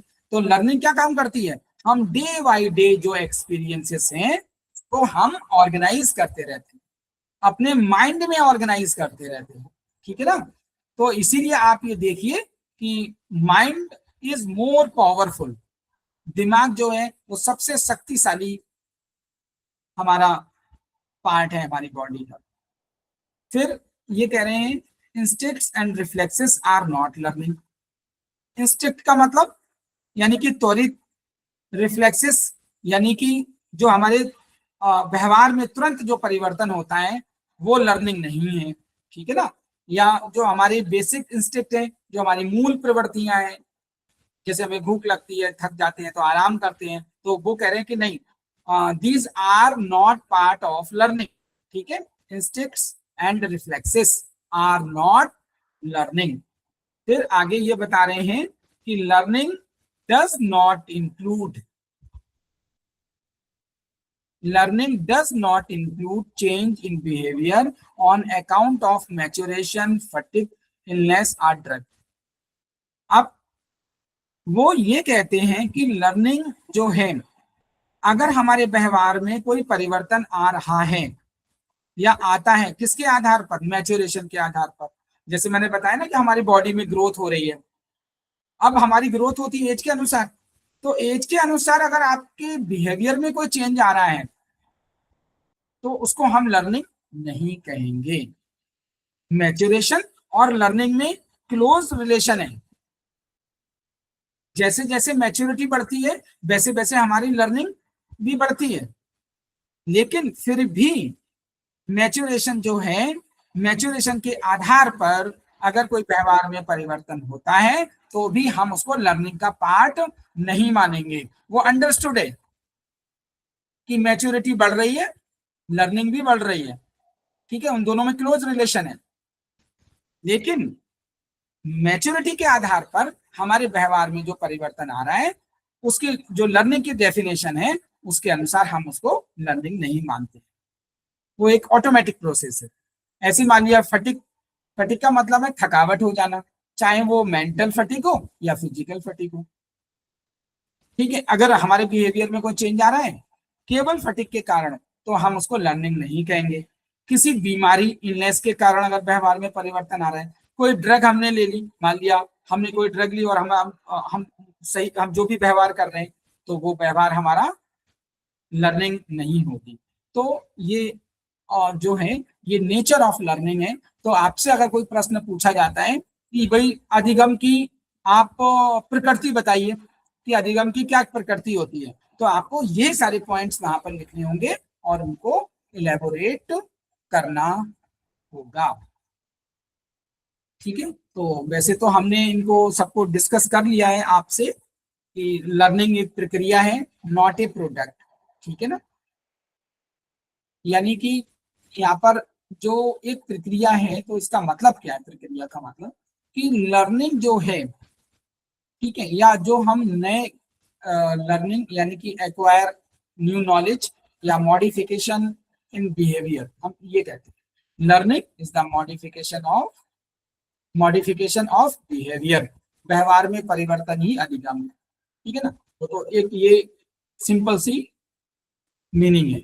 अब ये जो व्यवहार में परिवर्तन होता है या जो हम एक्वायर करते हैं न्यू नॉलेज, ये हम एफर्ट करते हैं, एक्सपीरियंस करते हैं, मिस्टेक्स करते हैं और प्रैक्टिस करते हैं, उसका नतीजा होता है, ठीक है ना, उसका नतीजा है, तो वो लर्निंग है। अगर मान लिया हमने हमने आ, हम एज ए टीचर हम बच्चों को थ्रू थ्रू द ईयर हम उनको कुछ ना कुछ लर्निंग कराते हैं, कुछ ना कुछ एक्टिविटीज कराते हैं, कुछ ना कुछ एक्सपीरियंस एक्सपेरिमेंट कराते हैं, बच्चे प्रैक्टिस करते हैं, कुछ एरर करते हैं या मिस्टेक्स करते हैं, सीखते रहते हैं। ठीक है, यानी कि ट्रायल एंड एरर थ्योरी। तो ट्रायल एंड एरर यानी कि सीखना और त्रुटि करना। तो त्रुटि से ही हम सीखते हैं, एरर करेंगे तो सीखेंगे, मिस्टेक करेंगे तो सीखेंगे। तो इसीलिए उन्होंने ये कहा कि ये एक प्रोसेस है ये, ठीक है ना, ट्रायल एंड एरर। ठीक है, इससे हम इस प्रोसेस से सीखते रहते हैं। लेकिन इन्होंने ये कहा कि अब एज ए टीचर आपने उनको इंटायर ईयर, इंटायर सेमेस्टर आपने उनको एक्टिविटीज करवाई, और जो उनको रिजल्ट मिला, तो वो ये कह रहे हैं कि जो सर्टिफिकेट या रिजल्ट है या ग्रेड कार्ड है या सर्टिफिकेट है या डिग्री है, वो लर्निंग नहीं है, यानी कि नॉट ए प्रोडक्ट। क्योंकि वो तो क्या हुआ कि भाई आप पास हो गए या फेल हो गए, वो आपको एक सर्टिफिकेट मिल गया। तो उनके डेफिनेशन के अनुसार वो ये कह रहे हैं कि जो सर्टिफिकेट है वो नॉट ए लर्निंग, यानी कि प्रोडक्ट लर्निंग नहीं है। प्रोडक्ट को बनाने के लिए जो प्रक्रिया फॉलो की गई, दैट इज लर्निंग। ओके, तो आपको ये भी पॉइंट समझना होगा। फिर इन्होंने आगे जो बताया है, हम इसको थोड़ा सा और इलेबोरेट कर देते हैं कि learning is purposive or goal directed. ठीक है, उसका एक लक्ष्य निर्धारित होता है। तो यहाँ पर लिखा हुआ है learning is not an aimless activity. उसका एम होता है, एमलेस एक्टिविटी नहीं है। ठीक है, पर्पस होता है। हम ऐसे ही कोई चीज किसी भी हैफजर्ड मैनर में नहीं सीखते हैं। ठीक है ना, हम उसको एक वेल प्लान्ड वे में हम उसको सीखते हैं, उसका एक पर्पस बनाते हैं, उसका एक गोल बनाते हैं, और उसके अकॉर्डिंगली हम सीखते हैं। फिर ये कह रहे हैं कि learning generally involve some degree of permanence. ठीक है, जो भी हम हमारे बिहेवियर में चेंज आता है, उसमें एक डिग्री ऑफ परमानेंस होनी चाहिए, यानी कि कुछ समय तक वो बिहेवियर बना रहना चाहिए। Activities bringing temporary change in behaviour and not lasting don't come under learning. अगर कोई भी बिहेवियर टेम्परेरी चेंज हो रहा है किसी भी एक्टिविटी की वजह से, और नॉट लास्टिंग का मतलब है कि वो लंबे समय तक नहीं चल रहा है, तो it is not comes under learning, ये हमारी लर्निंग में नहीं आएगा। For example, cramming the content matter by a learner for examination. Exam के लिए हम क्रेमिंग करते हैं, यानी कि रट रहे हैं कंटेंट के लिए, and forgetting it after some time, और कुछ समय बाद हम ये भूल जाते हैं। तो इस प्रकार का जो चेंज है ये लर्निंग का पार्ट नहीं है, क्योंकि ये इसमें डिग्री ऑफ परमानेंस नहीं है, कुछ समय बाद हम भूल गए। तो आप ये याद रखेंगे कि जो लर्निंग होती है उसमें डिग्री ऑफ परमानेंस होना चाहिए। ठीक है, temporary change in behaviour and not lasting don't come under learning. लंबे समय तक अगर वो नहीं चल रहा है तो हम उसको लर्निंग में, लर्निंग का पार्ट नहीं कहेंगे। फिर है learning is universal and continuous. Every creature, अब उसमें तो ह्यूमन बींग्स भी आ गए, ठीक है, जीव जंतु भी आ गए। Every creature till it lives, ठीक है, every creature till it lives, अपनी जिंदगी भर सीखता ही रहता है। In human beings it is not restricted to any particular age. और ह्यूमन बींग्स में तो क्या हो रहा है, ह्यूमन बींग्स में हम इसको रिस्ट्रिक्ट नहीं कर सकते कि भाई आप केवल एक एज तक ही सीखेंगे। इसीलिए क्या कहा गया है, learning is life long process, education is life long process. उससे हमारे एज से कोई लेना देना नहीं है, हमारे सेक्स से कोई लेना देना नहीं है, रेस यानी कि जाति से कोई लेना देना नहीं है, आप किसी भी कल्चर को मानने वाले हैं या उससे हमारा कोई लेना देना नहीं है। तभी तो हम कह रहे हैं कि लर्निंग इज यूनिवर्सल। लर्निंग एक सर्वव्याप्त है और continuous process. It is a continuous never ending process which starts from birth, हमारे जन्म से ही शुरू हो जाती है, एंड कंटिन्यूस टिल डेथ, और जब तक हमारी मृत्यु नहीं हो जाती तब तक वो चलती रहती है। Learning prepares for adjustment. Learning हमें एडजस्टमेंट करना सिखाती है। तो हम इसको बहुत डिटेल्स में नहीं देखेंगे, और यहाँ पर आप उसको आप जानते ही हैं। Learning is comprehensive. अब कॉम्प्रीहेंसिव का मतलब तो संपूर्णता है, ठीक है ना, कॉम्प्रीहेंसिव संपूर्णता। अब इसका क्या मतलब है, the scope of learning the scope of learning is spread over each and every dimension of life. अब जो स्कोप ऑफ लर्निंग का मतलब है कि जो लर्निंग है वो स्प्रेड ओवर होती है एवरी डायमेंशन ऑफ लाइफ, जीवन के हर एक प्रकार के डायमेंशन में हम लर्निंग जो होती है वो स्प्रेड होती रहती है, यानी कि फैलती रहती है एक जनरेशन से दूसरी जनरेशन में। और हम जो कुछ सीखते हैं उसको फिर हम जो हमारा पुराने एक्सपीरियंस है उसको हम नए एक्सपीरियंस के आधार पर तुलना करके सीखते हैं, ठीक है ना। तो it is very comprehensive process which covers all domains, ठीक है ना। जैसे अब डोमेन्स का मतलब क्या है यहाँ पर, जैसे सबसे पहले कॉग्निटिव डोमेन है, फिर अफेक्टिव डोमेन, फिर है psychomotor domain of human behaviour. क्योंकि जो बिहेवियर है, ठीक है ना, जो ह्यूमन बिहेवियर है उसमें 3 प्रकार की चीजें देखने को मिलती हैं। तो आपको ये याद भी रखना पड़ेगा क्योंकि ये आपके 3 प्रकार के डोमेन्स होते हैं human behaviour domains, cognitive, affective and psychomotor, ठीक है ना। कॉग्निटिव, सबसे पहले कॉग्निटिव डोमेन स्टार्ट होता है। कॉग्निटिव डोमेन का मतलब क्या है कि हमें पहले नॉलेज आती है, ठीक है ना। जब अगर वो हमें नॉलेज में हमारे हैं, ठीक है ना, जो कि इनिशियल हमने कोई चीज सीखी, फिर उसको अफेक्टिव, अफेक्टिव का मतलब है कि हम उसको कैसे यूज करेंगे।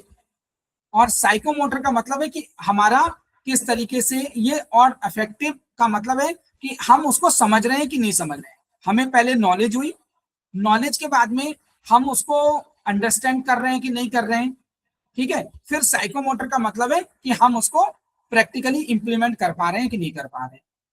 तो ये 3 प्रकार के डोमेन होते हैं और लर्निंग जो होती है वो इन्हीं 3 प्रकार के डोमेन से गुजरती है, कॉग्निटिव, अफेक्टिव एंड साइकोमोटर, ठीक है ना। तो लर्निंग के 3 डोमेन्स होते हैं। अगर आपसे ये पूछा जाए कि लर्निंग के कितने डोमेन्स होते हैं, तो 3 डोमेन्स होते हैं, कॉग्निटिव, अफेक्टिव एंड साइकोमोटर, ठीक है।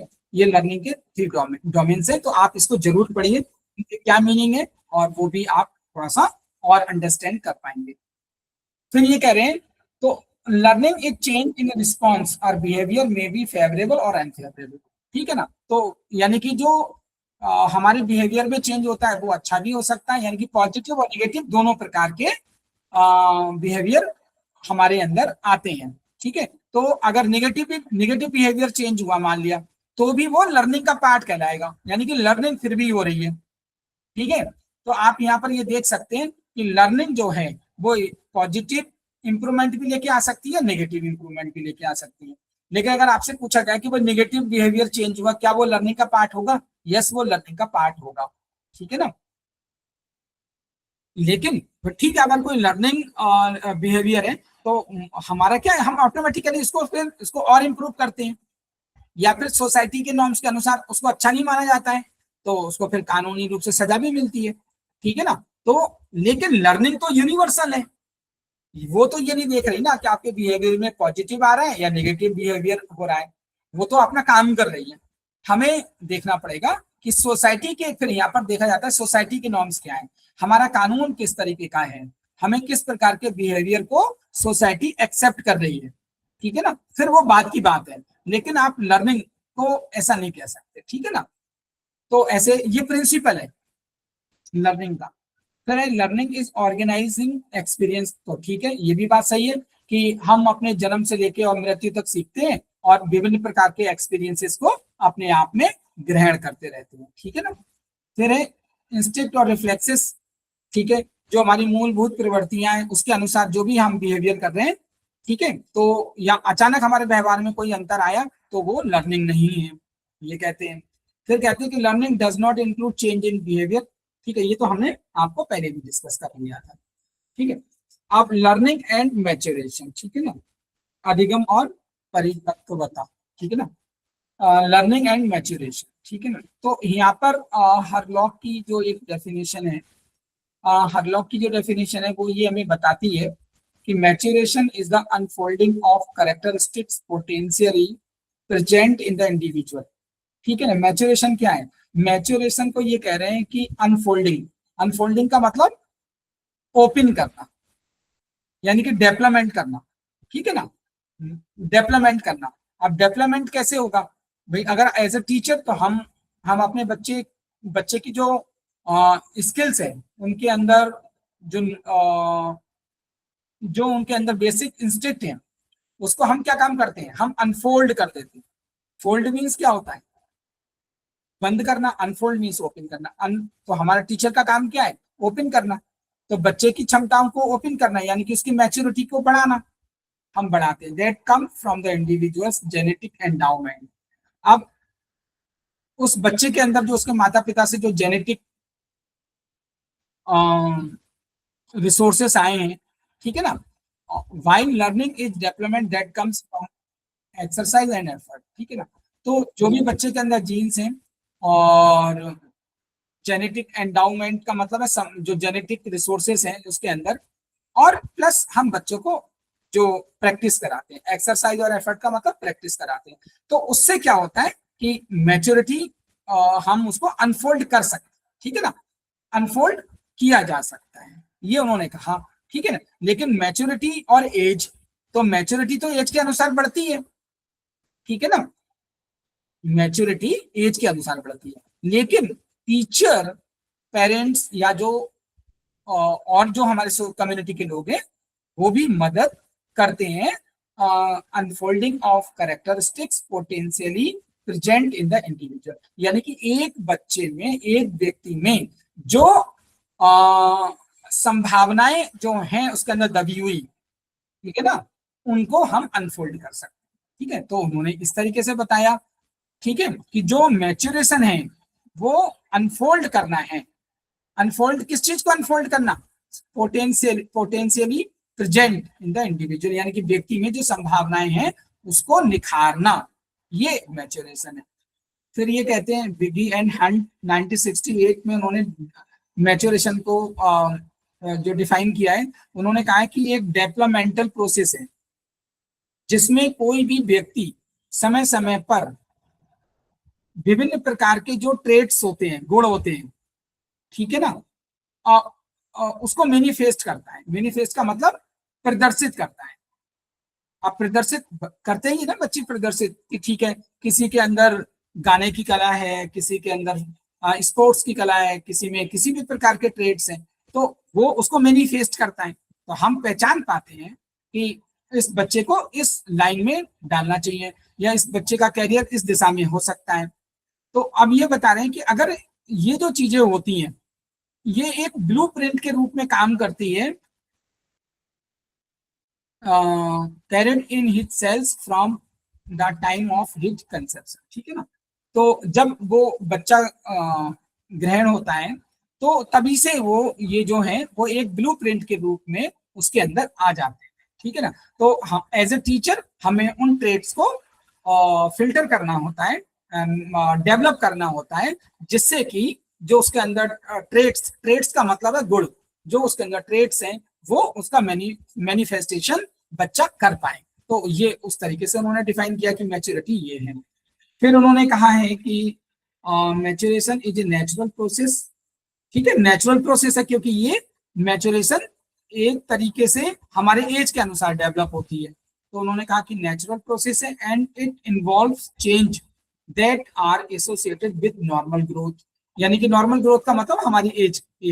तो these change are independent of activity, practice और एक्सरसाइज एक्सपीरियंस। तो इन्होंने कहा कि इस प्रकार का जो हमारी ग्रोथ से जो मैच्योरिटी में जो मैच्योरिटी में अंतर आ रहा है, ठीक है ना, यानी कि नेचुरल प्रोसेस जो हो रही है, एज के अनुसार जो मैच्योरिटी आ रही है, उसमें इसका कोई रोल नहीं है, ये इंडिपेंडेंट है। किससे इंडिपेंडेंट है, यानी कि किसी एक्टिविटी, हम ये कहें कि एक्टिविटी, प्रैक्टिस और एक्सपीरियंस, उसके आधार पर मैच्योरिटी में कोई अंतर आ रहा है तो हम ये नहीं कह सकते, ठीक है ना। इसीलिए इन्होंने कहा कि उससे ये इंडिपेंडेंट होती है, ठीक है। इसीलिए यहाँ पर मैच्योरेशन को इन्होंने कहा एक नेचुरल प्रोसेस है, नेचुरल प्रोसेस है, ठीक है ना। और ये मैच्योरिटी जो है वो हमारी ग्रोथ से संबंधित है, हमारी एज से संबंधित है, ठीक है। इसका जैसे अब, लेकिन लर्निंग क्या थी, लर्निंग जो थी वो एक्टिविटी, प्रैक्टिस और एक्सपीरियंस इससे बढ़ रही थी, ठीक है। हम इसके आधार पर कह रहे थे कि वो लर्निंग है।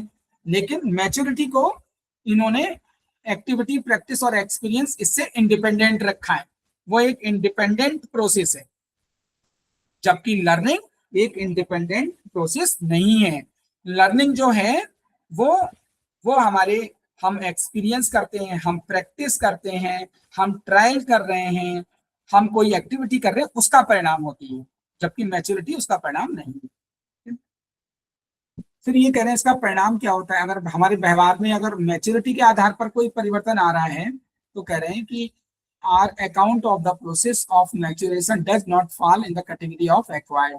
ठीक है ना, यानी कि मैच्योरिटी में अगर मैच्योरिटी के आधार पर अगर हमारे व्यवहार में कोई परिवर्तन आता है तो वो लर्निंग नहीं है। ठीक है, क्योंकि मैच्योरिटी जो बढ़ रही है वो उसके एज से रिलेटेड है, जैसे जैसे एज बढ़ रही है वैसे वैसे मैच्योरिटी बढ़ रही है। मैच्योरिटी से लर्निंग तो प्रभावित होती है, लेकिन हम ये नहीं कहेंगे कि हम उसको जो नॉलेज गेन कर रहे हैं, ठीक है ना, ये एक्वायर्ड नॉलेज नहीं है। उम्र के अनुसार हम नॉलेज तो ले रहे हैं, लेकिन हम ये एक्वायर्ड नहीं कर रहे हैं, ये नॉलेज हमें एज के अनुसार मिल रही है। ठीक है ना, तो आप यहाँ पर देख सकते हैं कि लर्निंग का मतलब क्या है और मैच्योरिटी का मतलब क्या है। तो लर्निंग का मतलब है एक्वायर्ड न्यू नॉलेज, जबकि मैच्योरिटी में क्या हो रहा है, ऑटोमेटिक हमारे बिहेवियर में चेंज हो रहा है हमारी एज के अनुसार। ठीक है ना, however maturation is closely linked with the result of learning. However जो मैच्योरिटी है उसका लर्निंग से एक क्लोजली रिलेशन होता है and with the process of development. ठीक है ना, डेवलपमेंट का मतलब है एज हमारी। ठीक है ना, तो उससे संबंधित मैच्योरिटी।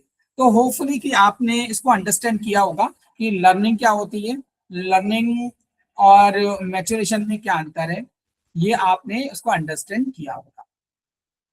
ठीक है, अब लर्निंग और टीचिंग क्या होती है। अब यहाँ पर ये बता रहे हैं कि टीचिंग क्या है, व्हाट इज टीचिंग। ठीक है, तो teaching is a system of actions. ठीक है, उसमें हम कुछ एक्शंस इस्तेमाल करते हैं। ठीक है ना, system of actions which induce learning, जिसका उद्देश्य लर्निंग होता है थ्रू इंटरपर्सनल रिलेशनशिप। अब ये इंटरपर्सनल रिलेशनशिप अगर मान लिया टीचर और स्टूडेंट, ठीक है, ये एक इंटरपर्सनल रिलेशनशिप हो सकते हैं, टीचर टू टीचर हो सकते हैं, टीचर और पेरेंट्स हो सकते हैं, टीचर और स्कूल अथॉरिटी हो सकते हैं। ठीक है ना, तो ये इंटरपर्सनल रिलेशनशिप, ठीक है, उसके आधार पर एक टीचिंग एक सिस्टम के रूप में काम करता है।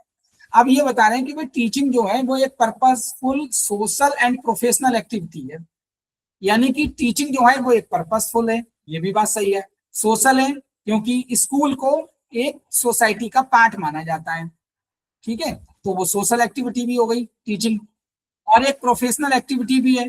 ठीक है, क्योंकि टीचर को एक प्रोफेशनल माना जाता है, प्रोफेशनल एक्टिविटी मानी जाती है टीचिंग।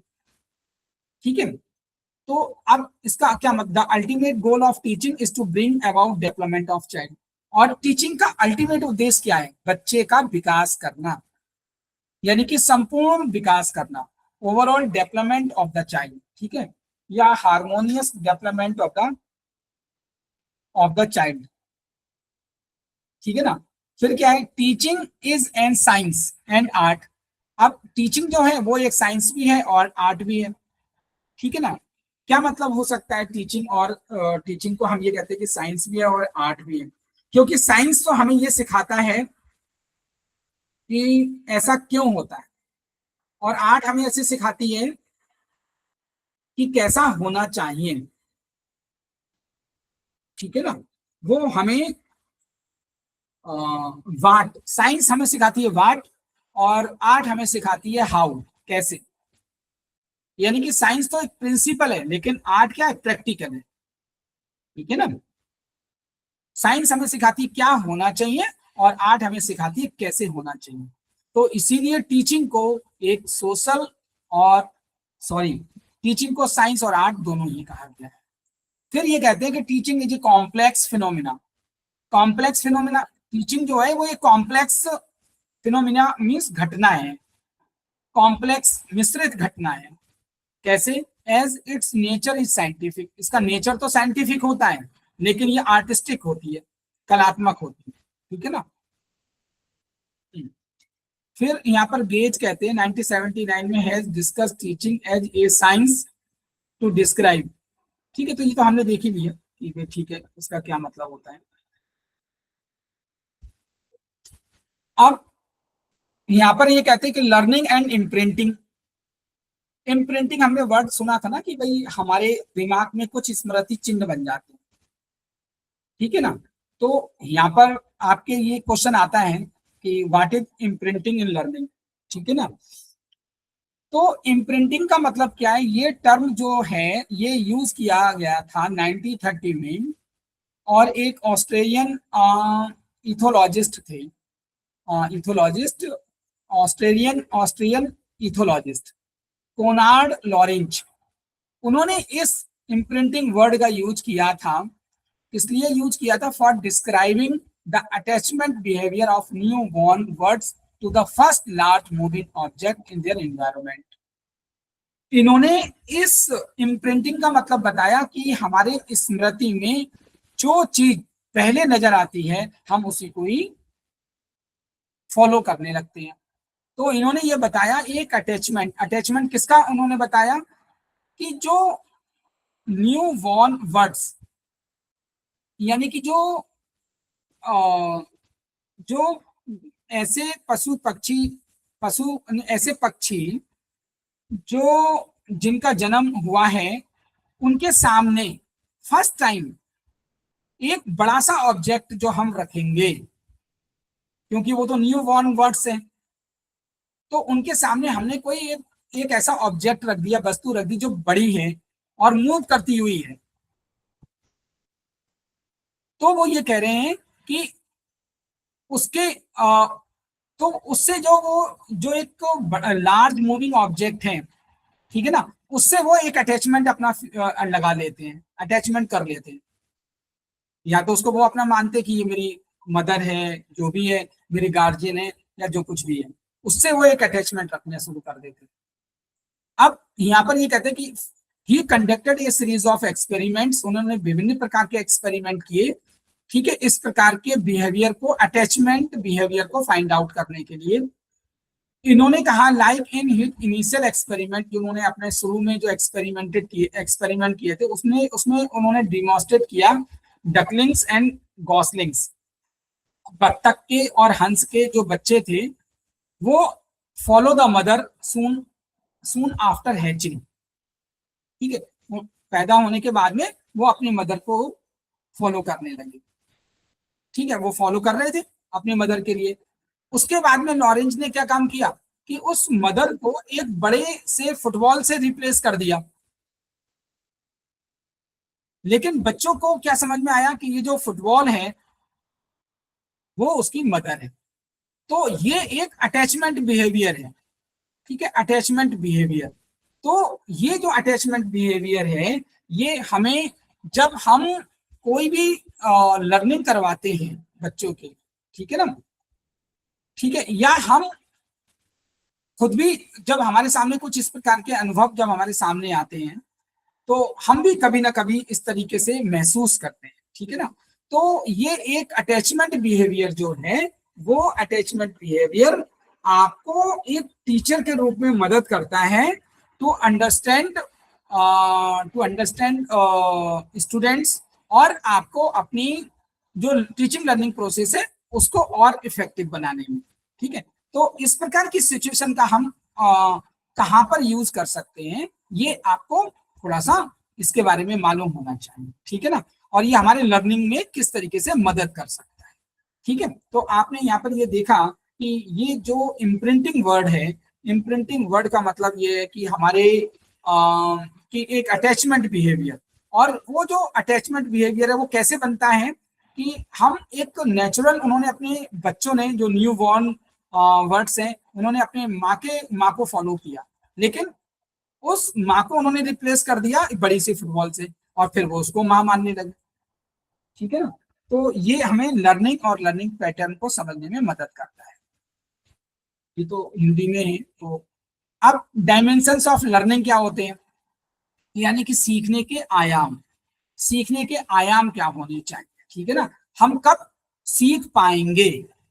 तो इन्होंने बताया कि जो लर्निंग के डायमेंशंस हैं उसमें एटीट्यूड्स और परसेप्शंस होना चाहिए, एक्वायर एंड इंटीग्रेट नॉलेज होना चाहिए, एक्सटेंड एंड रिफाइन नॉलेज होनी चाहिए, यूज नॉलेज मीनिंगफुली और हैबिट्स ऑफ माइंड, ठीक है ना। तो इसको आप ये यहाँ पर देख सकते हैं कि अगर हमारा पॉजिटिव एटीट्यूड और पॉजिटिव परसेप्शन है तो हम अपनी जो नॉलेज है उसको हमने जो एक्वायर किया है उसको हम इंटीग्रेट करते हैं, ठीक है, अपने में एक्वायर कर लेते हैं। और फिर फर्दर हम क्या काम करते हैं उस एक्वायर नॉलेज का, कि हम उसको नेक्स्ट सिचुएशन के लिए तैयार करते हैं, और उसमें अगर कहीं कोई रिफाइन करने की जरूरत है, ठीक है, उसमें कुछ सुधार करने की जरूरत है तो हम सुधार करते हैं। फिर हम क्या काम करते हैं कि हमने सुधार तो कर लिया, फिर हम उस नॉलेज को सार्थक रूप से यूज करना शुरू करते हैं, और जब हम ये सार्थक रूप से शुरू करते हैं तो वो हमारे माइंड की एक हैबिट बन जाती है। तो इन्होंने जो बताया है कि सीखने के आयाम, तो सीखने के ये आयाम होते हैं। इसको हम थोड़ा सा और यहाँ पर आप देख सकते हैं, एटीट्यूड और परसेप्शन, ये फर्स्ट डायमेंशन है लर्निंग का। कक्षा कक्ष एवं अधिगम के प्रति सकारात्मक अभिवृत्ति एवं प्रत्यक्षीकरण का विकास करने में शिक्षार्थियों की सहायता करना प्रभावी शिक्षण का एक मुख्य तत्व है।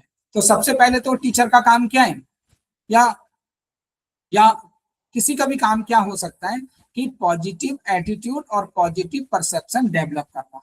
अगर हम पॉजिटिव एटीट्यूड पॉजिटिव परसेप्शन बच्चों का डेवलप करेंगे, या जो इन्वायरमेंट है वो अगर पॉजिटिव नहीं है, सीखने लायक हमारा इन्वायरमेंट नहीं है, तो हम बच्चों के अंदर पॉजिटिव एटीट्यूड या पॉजिटिव परसेप्शन डेवलप नहीं कर पाएंगे, ठीक है ना। तो वो ये कह रहे हैं कि सीखने के लिए पॉजिटिव एटीट्यूड या पॉजिटिव परसेप्शन होना बहुत जरूरी है।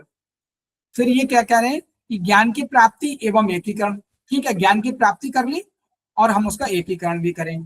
तो यहाँ पर ये बता रहे हैं कि भाई इंटीग्रेटिंग का मतलब क्या है, इंटीग्रेटिंग का मतलब है समाहित करना, एकीकृत करना। अब एकीकृत कैसे करेंगे, वो ये कह रहे हैं कि पूर्व ज्ञान को इंटीग्रेट करते हुए नया ज्ञान प्रदान करना अधिगम को प्रभावित करता है। यही तो काम हम करते ही हैं। बीएड में जब हम अपना लेसन प्लान बनाते हैं तो हम प्रीवियस नॉलेज को न्यू नॉलेज से इंटीग्रेट करते हैं। जब हम प्रैक्टिकली बच्चों को स्कूल में जाते हैं और पढ़ाते हैं तो भी तो हम क्या काम करते हैं, हम एकदम नई नॉलेज देना शुरू नहीं कर देंगे। अगर मान लिया हम एकदम नई नॉलेज देना शुरू करेंगे तो क्या होगा, बच्चे तो अंडरस्टैंड ही नहीं करेंगे, आपका पूरा क्लास खराब हो गया। तो हमें क्या काम करना पड़ता है, एक टीचर के लिए उनकी नई नॉलेज को पुरानी नॉलेज से इंटीग्रेट करना होता है, तब जाके हम नई सूचनाएं दे पाते हैं। अगर हम ऐसा करते हैं तो ये जो लर्निंग होगी ये एक लॉन्ग टर्म लर्निंग होगी और एक इफेक्टिव लर्निंग होगी। फिर एक्सटेंड एंड रिफाइन नॉलेज, ठीक है, ज्ञान का विस्तार एवं सुधार करना। तो यहाँ पर ये बात बता रहे हैं कि अधिगम ज्ञान की प्राप्ति, अधिगम की प्राप्ति, ठीक है, एवं उसके एकीकरण के साथ बंद नहीं हो जाता। यानी कि अधिगम का मतलब ये है कि ठीक है हमने सिंपली ज्ञान की प्राप्ति कर ली और उसका इंटीग्रेशन भी कर लिया, बस यहाँ तक ही काफी है। नो, वो कह रहे हैं कि भाई ज्ञान की प्राप्ति और उसका इंटीग्रेशन भी कर लिया, वो केवल लर्निंग का मतलब यहाँ तक ही नहीं है। अपने ज्ञान का विस्तार करने एवं उसमें सुधार करने की प्रक्रिया से गुजरकर शिक्षार्थी विषय वस्तु की गहन समझ प्राप्त करता है, यथा जैसे कि नए अंतर विकसित कर, गलत धारणाओं को स्पष्ट कर तथा निष्कर्ष पर पहुंचकर तर्क की विभिन्न प्रक्रियाएं जैसे तुलना करना, वर्गीकरण करना, अमूर्त चिंतन करना, आगमनात्मक तर्क और निगमनात्मक तर्क, यानी कि इंडक्टिव और डिडक्टिव और इंडक्टिव, ठीक है, मूल्यांकन करना, संरचनात्मक समर्थन, त्रुटि विश्लेषण, ये सब चीजें जो वो हैं, ये सारी चीजें वो अपनी करता है और अपनी नॉलेज को रिफाइन करता रहता है, ठीक है ना। तो ये हो गया। फिर उसके बाद में ज्ञान का सार्थक प्रयोग करना। अब जो भी ज्ञान हमने इंटीग्रेट किया उसका हम यूज भी तो करें। मान लिया अगर हमने भाई हम अपना ज्ञान का अगर मीनिंगफुली यूज नहीं कर रहे तो वो ज्ञान किसी काम का ही नहीं है, ठीक है ना। तो हम बात भी करते हैं कि भाई आप तार्किक रूप से बात करिए, तो तार्किक रूप से बात करने के लिए हम क्या कहते हैं कि भाई आपने अपनी नॉलेज को तार्किक रूप से यूज ही नहीं कर पा रहे हैं, तो जब यूज नहीं कर पा रहे तो उसका मतलब है कि आपको नॉलेज प्रॉपर नहीं हुई। अब नॉलेज प्रॉपर अगर होगी तभी तो हम इसको मीनिंगफुली यूज करेंगे। तो एक ये चीज है। जब हम ये सारी क्रियाएं करते हैं तो वो हमारे माइंड की हैबिट बन जाती है, ठीक है ना। और यहाँ पर वो नॉलेज रीस्टोर हो जाती है। और हम इसको आगे यहाँ पर देख सकते हैं कि स्वामी विवेकानंद जी कहते हैं कि हमें अपने माइंड को डेवलप करने की जरूरत है, यानी कि माइंड को कंसंट्रेट करने की जरूरत है, ना कि उसके अंदर हम फैक्ट डालते रहे। Not collecting of facts. केवल माइंड जो है उसको हमें पावरफुल बनाना है। हम ऐसे पावरफुल नहीं बना सकते कि हम उसमें रटाते रहे चीजों के लिए। अगर आप रटाओगे तो बच्चे रट लेंगे कि लेकिन एग्जाम के बाद वो भूल जाएंगे। तो फिर परमानेंट चेंज ऑफ बिहेवियर या डिजायरेबल चेंज ऑफ बिहेवियर या लर्निंग तो हुई नहीं ना। वो कुछ समय बाद भूल गया बच्चा, तो वो लर्निंग नहीं हुई। लर्निंग का मतलब है कि लंबे समय तक वो उसके व्यवहार में बना रहे। तो इसीलिए स्वामी विवेकानंद जी ये बात कहते हैं कि हमें बच्चे के माइंड को डेवलप करना चाहिए, ठीक है ना। अब यहाँ पर ये कहते हैं कि ठीक है, हमें हमारे विभिन्न प्रकार के स्कूल्स देखने को हमें मिलते हैं, ठीक है ना।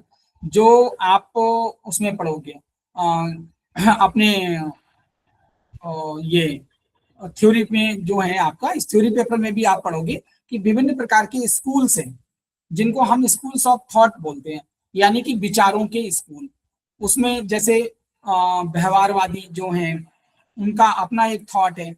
वो ये कहते हैं कि भाई व्यवहारवादी जो हैं वैज्ञानिक, जिनको हम बोलते हैं बिहेवियरिस्ट साइकोलॉजिस्ट, वो ये कहते हैं, या बिहेवियरल स्कूल ये कहता है कि लर्निंग का मतलब है कि उसका मैनिफेस्टेशन होना चाहिए, यानी कि बच्चे के व्यवहार से व्यवहार में वो दिखना चाहिए, नजर आना चाहिए, व्यवहार में नजर आना चाहिए, ठीक है ना। वो यहाँ पर कहते हैं बिहेवियरिस्ट यानी कि व्यवहारवादी, यानी कि वो अपना बच्चा जो भी नई नॉलेज सीख रहा है या जो अधिगम कर रहा है वो उसके व्यवहार में परिवर्तन करे और उसका वो यूज करे मीनिंगफुली, ठीक है ना।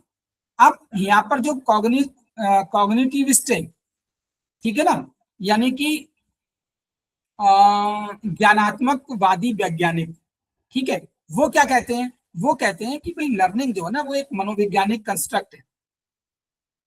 और मनोवैज्ञानिक कंस्ट्रक्ट का मतलब, साइकोलॉजिकल कंस्ट्रक्ट का मतलब क्या है, साइकोलॉजिकल कंस्ट्रक्ट का मतलब ये है कि उसकी आंतरिक जो ज्ञानात्मक शक्तियां हैं वो उसको लर्निंग कहते हैं। ये कहते हैं कि उसको लर्निंग, वो लर्निंग है, यानी कि इंटरनल कॉग्निटिव प्रोसेस, यानी कि किसी का ज्ञान हो जाना ही, यानी कि this is a glass, this is a mobile phone, ठीक है, बस इसकी एक नॉलेज उसको हो गई इंटरनल, उसको पता चल गया कि इसको इंटरनल कॉग्निटिव प्रोसेस उसको पता चल गई, ठीक है ना। आंतरिक ज्ञान तो उसको पता चल गया। तो वो यहाँ पर जो कॉग्निटिविस्ट हैं, ठीक है ना, ज्ञानात्मक विचारधारा जो है स्कूल की, वो ये कहते हैं कि इंटरनल कॉग्निटिव, ठीक है ना, वो वहां तक मानते हैं। जबकि बिहेवियरिस्ट कहते हैं कि नहीं, बिहेवियरिस्ट जो है वो ये कहते हैं कि वो यहाँ पर इस तरीके से मानते हैं कि नहीं, व्यक्ति के अंदर व्यवहार में परिवर्तन होना चाहिए, लेकिन वो डिजायरेबल बिहेवियर होना चाहिए। अब यहाँ पर हम स्कूल को इस तरीके से देख सकते हैं कि एक प्राकृतिक विचारधारा है जो कॉग्निटिविस्ट है, वो एक नेचुरल सेटिंग्स की बात करते हैं। नेचुरल सेटिंग्स ऑफ लर्निंग क्या है कि वो ये कहते हैं कि भाई आपको ना बच्चे को उसके अनुसार सीखने देना चाहिए, उसको स्वतंत्र कर देना चाहिए, ठीक है। बच्चे को हम केवल एक इन्वायरमेंट दें और उस इन्वायरमेंट के अनुसार बच्चे को सीखने देना चाहिए। वो कहते हैं कि अगर इससे बच्चा सीखेगा तो उसके अंदर इंटरनल कॉग्निटिव डेवलप होगी, ठीक है, उसके अंदर ज्ञान खुद ही होगा क्योंकि वो नेचुरल वे में सीखेगा। अब बिहेवियरिस्ट कहते हैं कि वो ठीक है सीखेगा तो सही, ठीक है ना, लेकिन क्या ये जरूरी है कि वो डिजायरेबल बिहेवियर होगा। बिहेवियरिस्ट कहते हैं कि वो क्या ये जरूरी है, वो गलत बात भी तो सीख सकता है। यहाँ पर लिख भी रहे हैं गुड और बैड, ठीक है ना। तो व्यवहारवादी कहते हैं कि भाई नहीं नहीं, हम मान लीजिए वो नेगेटिव उसने सीख लिया, तो अगर हम उसको स्वतंत्र रूप से छोड़ देंगे तो उन्होंने कहा कि नहीं, हमें उनको ट्रेन करने की जरूरत है। ट्रेन का मतलब क्या, कि हमें उनको गुड और बैड बताना चाहिए कि अच्छी चीज क्या है और बुरी चीज क्या है, यानी कि गुड बिहेवियर क्या है, बैड बिहेवियर क्या है, उनको बताना चाहिए।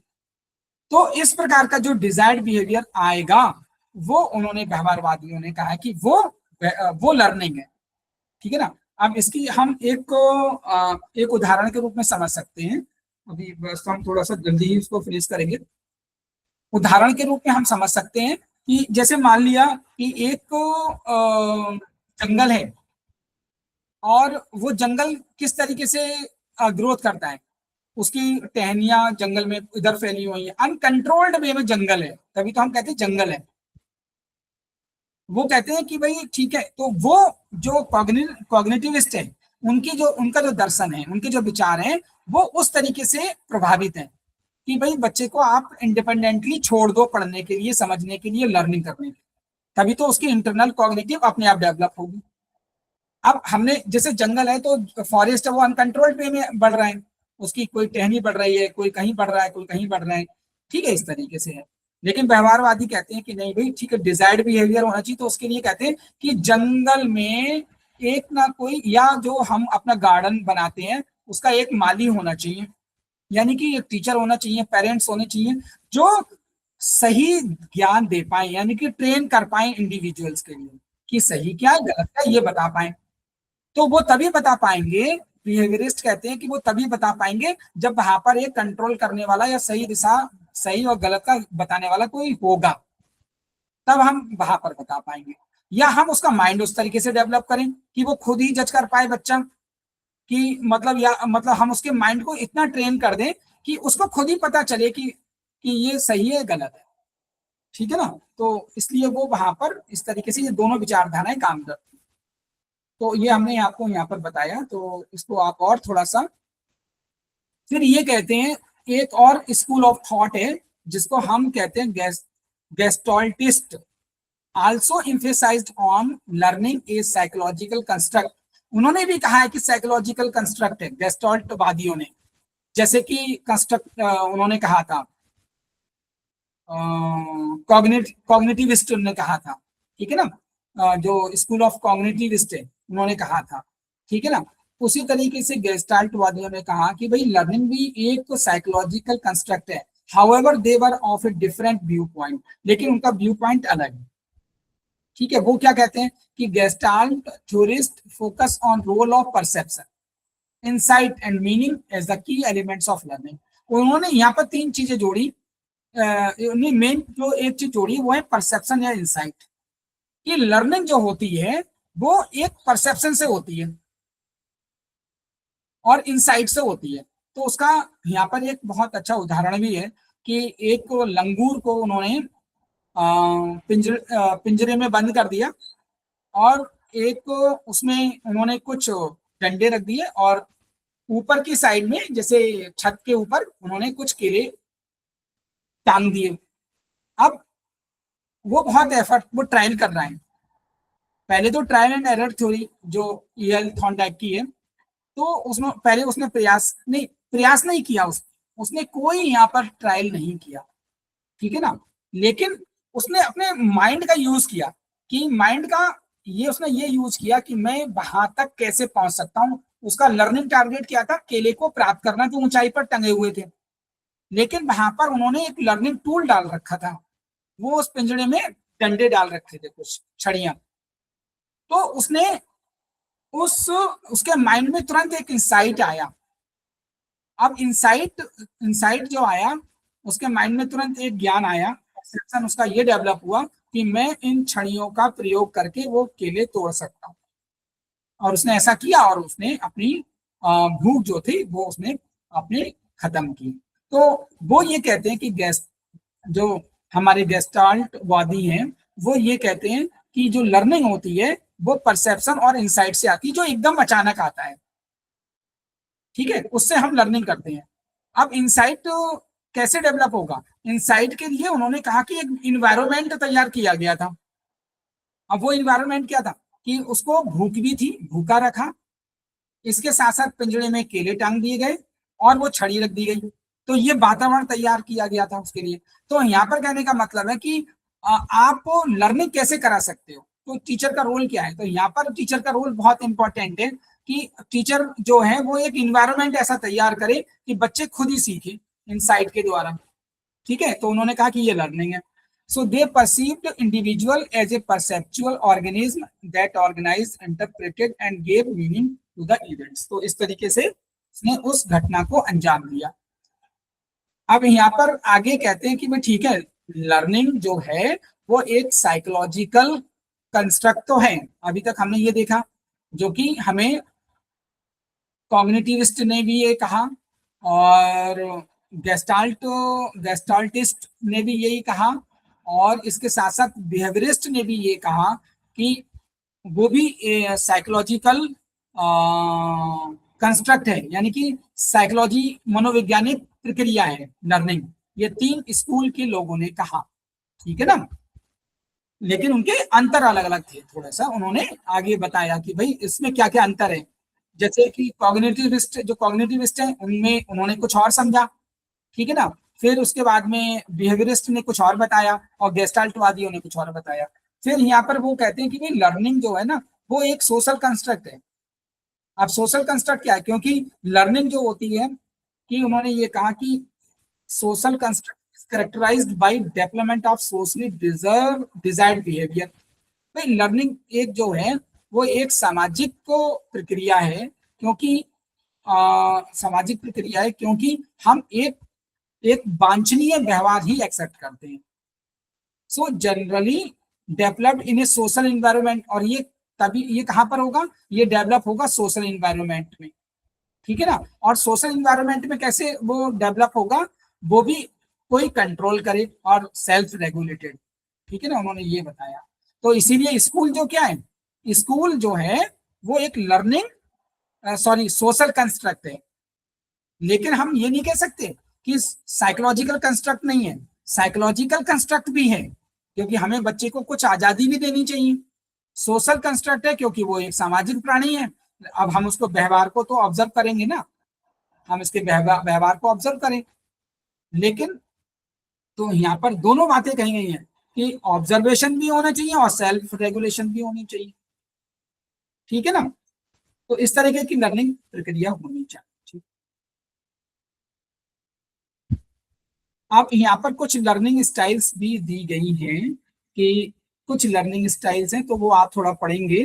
फ्लेमिंग वार्क जो मॉडल है, ठीक है ना, ये बहुत कॉमनली मॉडल है लर्निंग का, और ये नील फ्लेमिंग ने 1987 में डेवलप किया था, ठीक है ना। और ये एक ऐसा मॉडल है जो बच्चों को उनकी प्रेफरेंस के अनुसार सीखने में मदद करता है, ठीक है, बच्चों बच्चों के अनुसार सीखने में मदद करता है, ठीक है ना। ठीक है, ये जो मॉडल है ये विजुअल, यानी कि हम कोई चीज दिखाकर, ऑडिटरी कोई चीज सुनकर या सुनाकर, पढ़कर, और काइनेस्थेटिक, ठीक है ना। काइनेस्थेटिक का मतलब है कि कर कर, ठीक है ना, काइनेस्थेटिक वे में उसको सीख सकते हैं। Personally I have always been more of a visual and somewhat kinaesthetic और हैंड्स ऑन लर्नर, ठीक है। हैंड्स ऑन लर्नर का मतलब है कुछ चीजें करके सीखना, हैंड्स ऑन लर्नर, ठीक है ना। तो आप यहाँ पर इन चीजों को, टर्म्स को थोड़ा सा समझने की कोशिश करेंगे कि विजुअल क्या होते हैं, इमेज में ग्राफिक इनका यूज करके। ऑडिटरी क्या होते हैं कि जिसमें हम कुछ बोलकर, सुनकर, ठीक है ना, लेक्चर देकर, और ये सब चीजें ग्रुप डिस्कशन जो हम करते हैं बच्चों के साथ में, तो ये ऑडिटरी उसमें आ गया। हाँ, ऑडिटरी लर्नर्स, ऑडिटरी लर्नर्स का मतलब है कुछ लर्नर्स जो होते हैं यहाँ पर, जो उन्होंने बताया है कि विभिन्न प्रकार के बच्चे हो सकते हैं। एक तो ऐसे बच्चे जो किसी चीज को दिखाकर बहुत अच्छी तरीके से सीख जाते हैं। कुछ बच्चे होते हैं कुछ सुनकर उनको बहुत अच्छी तरीके से सीखने में मदद मिलती है। कुछ बच्चे जो होते हैं वो रीडिंग राइटिंग करके अच्छी तरीके से पढ़ पाते हैं, समझ पाते हैं। और कुछ बच्चे जो होते हैं वो हैंड्स ऑन एक्सपीरियंस, यानी कि हाथ से खुद करके जब वो करते हैं तो सीख पाते हैं। तो टीचर को इन प्रकार के जो स्टाइल्स हैं उनको प्रयोग करना चाहिए जिसको हम बोलते हैं bark style, Fleming bark model. ये क्या है? तो आपसे अगर ये पूछा जाएगा कि फ्लेमिंग बार्क मॉडल क्या है, तो आप इन चार बातों को लिखोगे कि विद्यार्थी जो होते हैं उनके चार प्रकार की लर्निंग स्टाइल्स होती है, विजुअल, ऑडिटरी, रीड राइट और काइनेस्थेटिक। काइनेस्थेटिक, ठीक है, तो आप अकॉर्डिंगली उनको बताओगे, ठीक है ना। तो ये चीजें हम इसको और ज्यादा नहीं करेंगे। फिर ये होता है सीखने की अधिगम की गति। अधिगम की गति आप ये देखते हैं कि हर एक बच्चे के अंदर इंडिविजुअल डिफरेंसेस होते हैं और उस इंडिविजुअल डिफरेंसेस के अनुसार ही बच्चे सीखते हैं, उनकी सीखने की क्षमता अलग अलग होती है, ठीक है ना। तो टीचर को ये पहचानना बहुत जरूरी है, क्योंकि अगर teacher individual differences understanding of individual differences का मतलब है सीखने की जो क्षमता में अंतर होता है, यानी कि हर एक स्टूडेंट में जो विभिन्नताएं होती हैं सीखने की, उसको जानना बहुत जरूरी है। हम एक तरीके से ये नहीं कह सकते, ठीक है, हमने एक सामान्य रूप से एक पढ़ाया और सबको समझ में आया, हो सकता है कुछ बच्चों को समझ में आया हो, कुछ को नहीं समझ में आया हो। तो हमें जो एक इंडिविजुअल डिफरेंसेस अंडरस्टैंडिंग है वो हमें टीचर को मालूम होना चाहिए और उसके अनुसार हम लर्निंग अपनी अपनी मदद कर सकते हैं, लर्निंग में मदद कर सकते हैं, ठीक है ना। तो ये तो वही बात होगी पेस ऑफ लर्निंग। आजकल हम ये देख रहे हैं कि लर्निंग में जो है वो ई लर्निंग और आईसीटी बेस्ड लर्निंग है, तो इसका भी हमें जरूर ध्यान रखना चाहिए।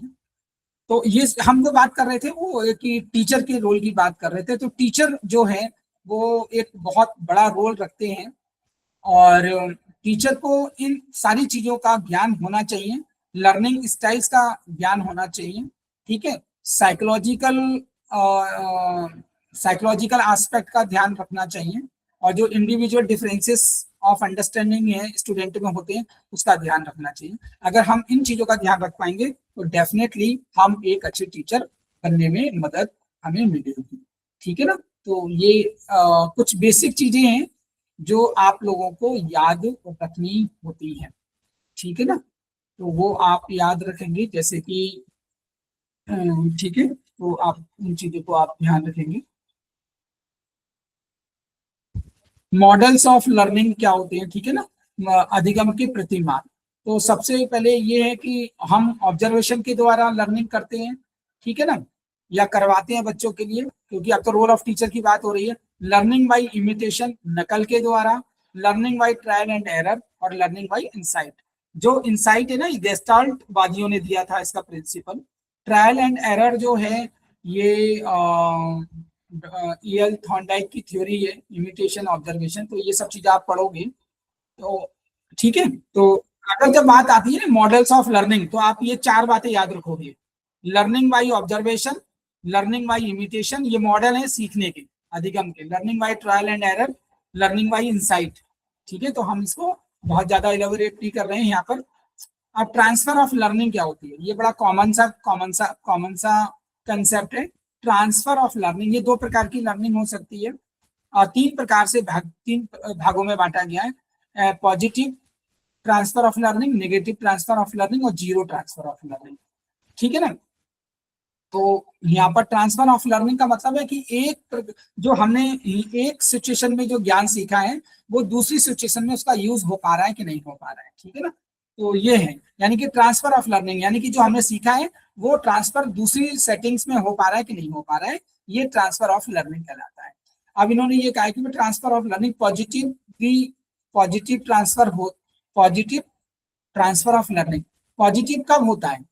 पॉजिटिव ट्रांसफर ऑफ लर्निंग जैसे इन्होंने ये बताया कि suppose school children who memorise poems, mathematical tables and other verbal material so better learning of the similar new material as compared to the children who did not get previous training in memorization।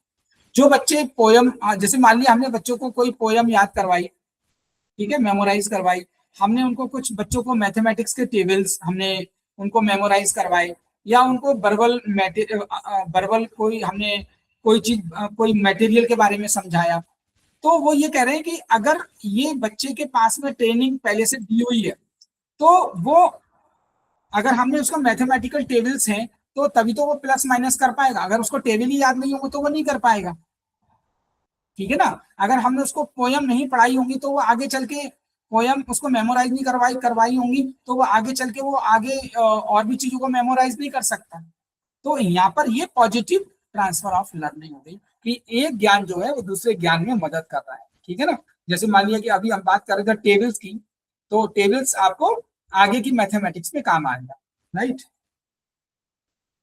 फिर ये भी एक आम अनुभव है कि अगर आपको तीन तिपहिया साइकिल चलाना सीखने से साइकिल चलाना आसान हो जाता है, ठीक है। अगर आपको ये जो ट्राई साइकिल है, अगर आपको वो चलाना आती है तो आप आसानी से साइकिल चलाना सीख जाते हो, ठीक है ना। तो इसका मतलब क्या हुआ कि भाई पूर्व ज्ञान जो है वो नए ज्ञान को सीखने में मदद पहुंचाता है। नेगेटिव ट्रांसफर ऑफ लर्निंग का मतलब क्या हुआ कि भाई अगर आपको नेगेटिव ट्रांसफर ऑफ लर्निंग का मतलब क्या हुआ कि उदाहरण के लिए आप यहाँ पर देख सकते हैं कि वो ये बता रहे हैं कि यानी कि एक जो सीखा हुआ ज्ञान है वो दूसरे सीखे हुए ज्ञान में मदद नहीं कर सकता। अगर सपोज आपने आ, हिंदी पढ़ी है मान लिया, तो वो मैथमेटिक्स में मदद नहीं करेगी। साइंस अगर आपने पढ़ी है तो वो हिंदी में मदद नहीं करेगी। तो वहां पर ट्रांसफर ऑफ लर्निंग नहीं हो पाता है, ठीक है ना। तो अब ये बता रहे हैं, आप इसको थोड़ा सा ध्यान से देखेंगे कि उदाहरण के लिए after the end of a year, जब एक साल का एंड होता है तो most of us continue to the write the previous year. तो हम प्रीवियस ईयर ही लिखते हैं कुछ समय तक। If the telephone number of our friend change, तो भी हम बार बार वही नंबर डायल करते हैं जो चेंज होने से पहले था। तो इसका मतलब क्या हुआ कि यहाँ पर जो चीज है वो ट्रांसफर ऑफ लर्निंग नहीं हो रही है, ठीक है ना। यहाँ पर ट्रांसफर ऑफ लर्निंग हुई, यानी कि जो पहला सीखा हुआ है वो नई सिचुएशन में उसका यूज नहीं हो पाया। तो ये निगेटिव ट्रांसफर ऑफ लर्निंग होती है। फिर उसके बाद में यहाँ पर एक और उदाहरण है कि जब हम ड्राइविंग ए स्कूटर, जब हम एक साइकिल, ठीक है इसको छोड़ देते हैं इसको। जीरो ट्रांसफर ऑफ लर्निंग क्या होती है कि एक जो सीखा हुआ ज्ञान है वो दूसरे सीखे हुए ज्ञान में बिल्कुल भी ट्रांसफर नहीं हो रहा है, मदद नहीं कर रहा है। तो वहां पर जीरो ट्रांसफर ऑफ लर्निंग कहलाती है। To the fact that previous learning has no effect on the subsequent learning, यानी कि जो प्रीवियस लर्निंग है उसका आगे जो सब्सिक्वेंट लर्निंग है यानी कि जो नया ज्ञान है उसमें कोई मदद नहीं हो रही है। एग्जाम्पल के लिए cricketer who improves his bowling skills is not expected to transfer this skill to improve this batting skill. अगर हमने बॉलिंग करने की स्किल्स में इम्प्रूव किया है तो ठीक है, तो वो हमारी बैटिंग स्किल्स को मदद नहीं करेगा, ठीक है। तो ये जीरो ट्रांसफर ऑफ लर्निंग हो गई। क्लासरूम इम्प्लीकेशंस तो हमने जितनी भी ये बातें पढ़ी, ठीक है, कि भाई नॉलेज लर्निंग क्या होती है, ठीक है, उसकी कौन कौन सी डेफिनेशंस हैं, मैच्योरेशन क्या है, टीचिंग क्या है, टीचिंग स्टाइल, लर्निंग स्टाइल्स क्या हैं, ठीक है ना, रोल ऑफ टीचर क्या है। तो हम इसको क्लासरूम में कैसे इम्प्लीकेशंस करेंगे। तो आप अगर इन चीजों को अंडरस्टैंड आपने किया होगा या आपको स्टडी मटेरियल के माध्यम से और उसको डिटेल्स में पढ़ेंगे तो आप उसको क्लासरूम में अच्छी तरीके से इम्प्लीमेंट कर पाएंगे और स्टूडेंट को एक बेटर एनवायरनमेंट दे पाएंगे, सीख पाएंगे।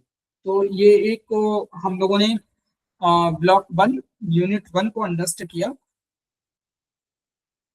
समझने का प्रयास किया। होपफुली आप लोगों को मदद मिली होगी जो आपका लर्निंग और टीचिंग से संबंधित आपका थर्ड पेपर है, ठीक है। तो अभी हम लोगों ने आज जो भी हम कवर कर पाए कोशिश करेंगे उसको कि फर्दर सेशंस में हम उसको और कवर कर पाए।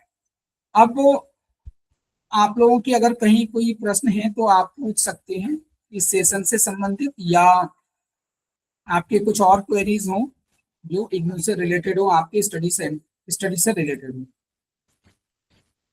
हमने आप लोगों का माइक्रोफोन ओपन कर दिया है।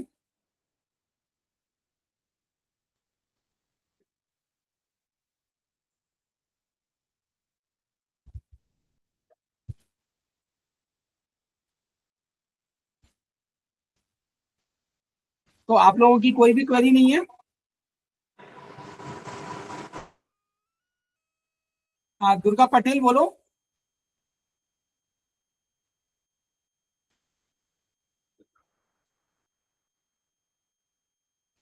Okay, no further query.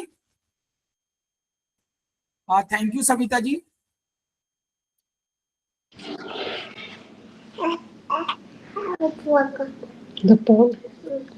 हाँ रोशन यादव बोलो।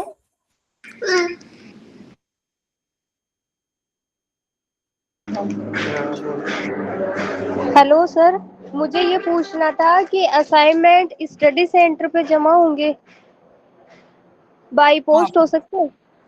हाँ, बाई पोस्ट भी जमा कर सकते और लास्ट डेट कब है? हैं। 31 मार्च लास्ट डेट है। अच्छा, और सर ये जो इंटर्नशिप कंप्लीट हुई है, इसका जो कंप्लीशन सर्टिफिकेट है वो भी स्टडी सेंटर देना है इनके साथ या असाइनमेंट के साथ ही? नहीं, वो असाइनमेंट के साथ जमा नहीं करना है, वो तो आप ईमेल पे भेजिए अपने स्टडी सेंटर को, और रीजनल सेंटर जयपुर ईमेल, को भी ईमेल करिए। जैसे इंटर्नशिप कंप्लीट हो गई वो ईमेल ही करना है, मतलब वैसे बाई पर नहीं जमा करवाना? आप उसको ईमेल पे भेजिए केवल। ठीक हाँ, है सर, यही पूछना मीना था। बताइए।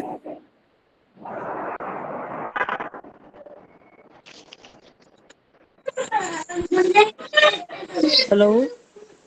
हाँ बोलिए। नमस्ते सर।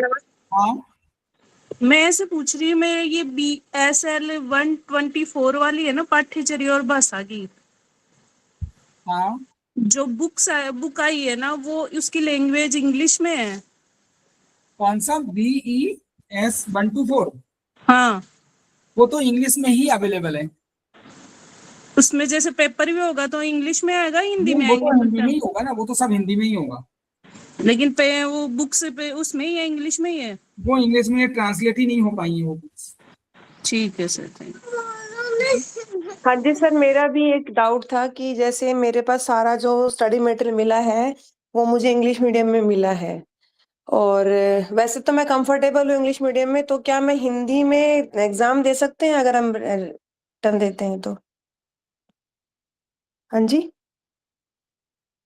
एक मिनट। नहीं नहीं, आप, हाँ रजनी जी, आप दे सकती हो, हिंदी में दे सकती हो। हाँ आप जी। असाइनमेंट एग्जाम सब कुछ हिंदी में कर सकते हाँ जी, ठीक है सर। हो। और किसी का कोई प्रश्न हो?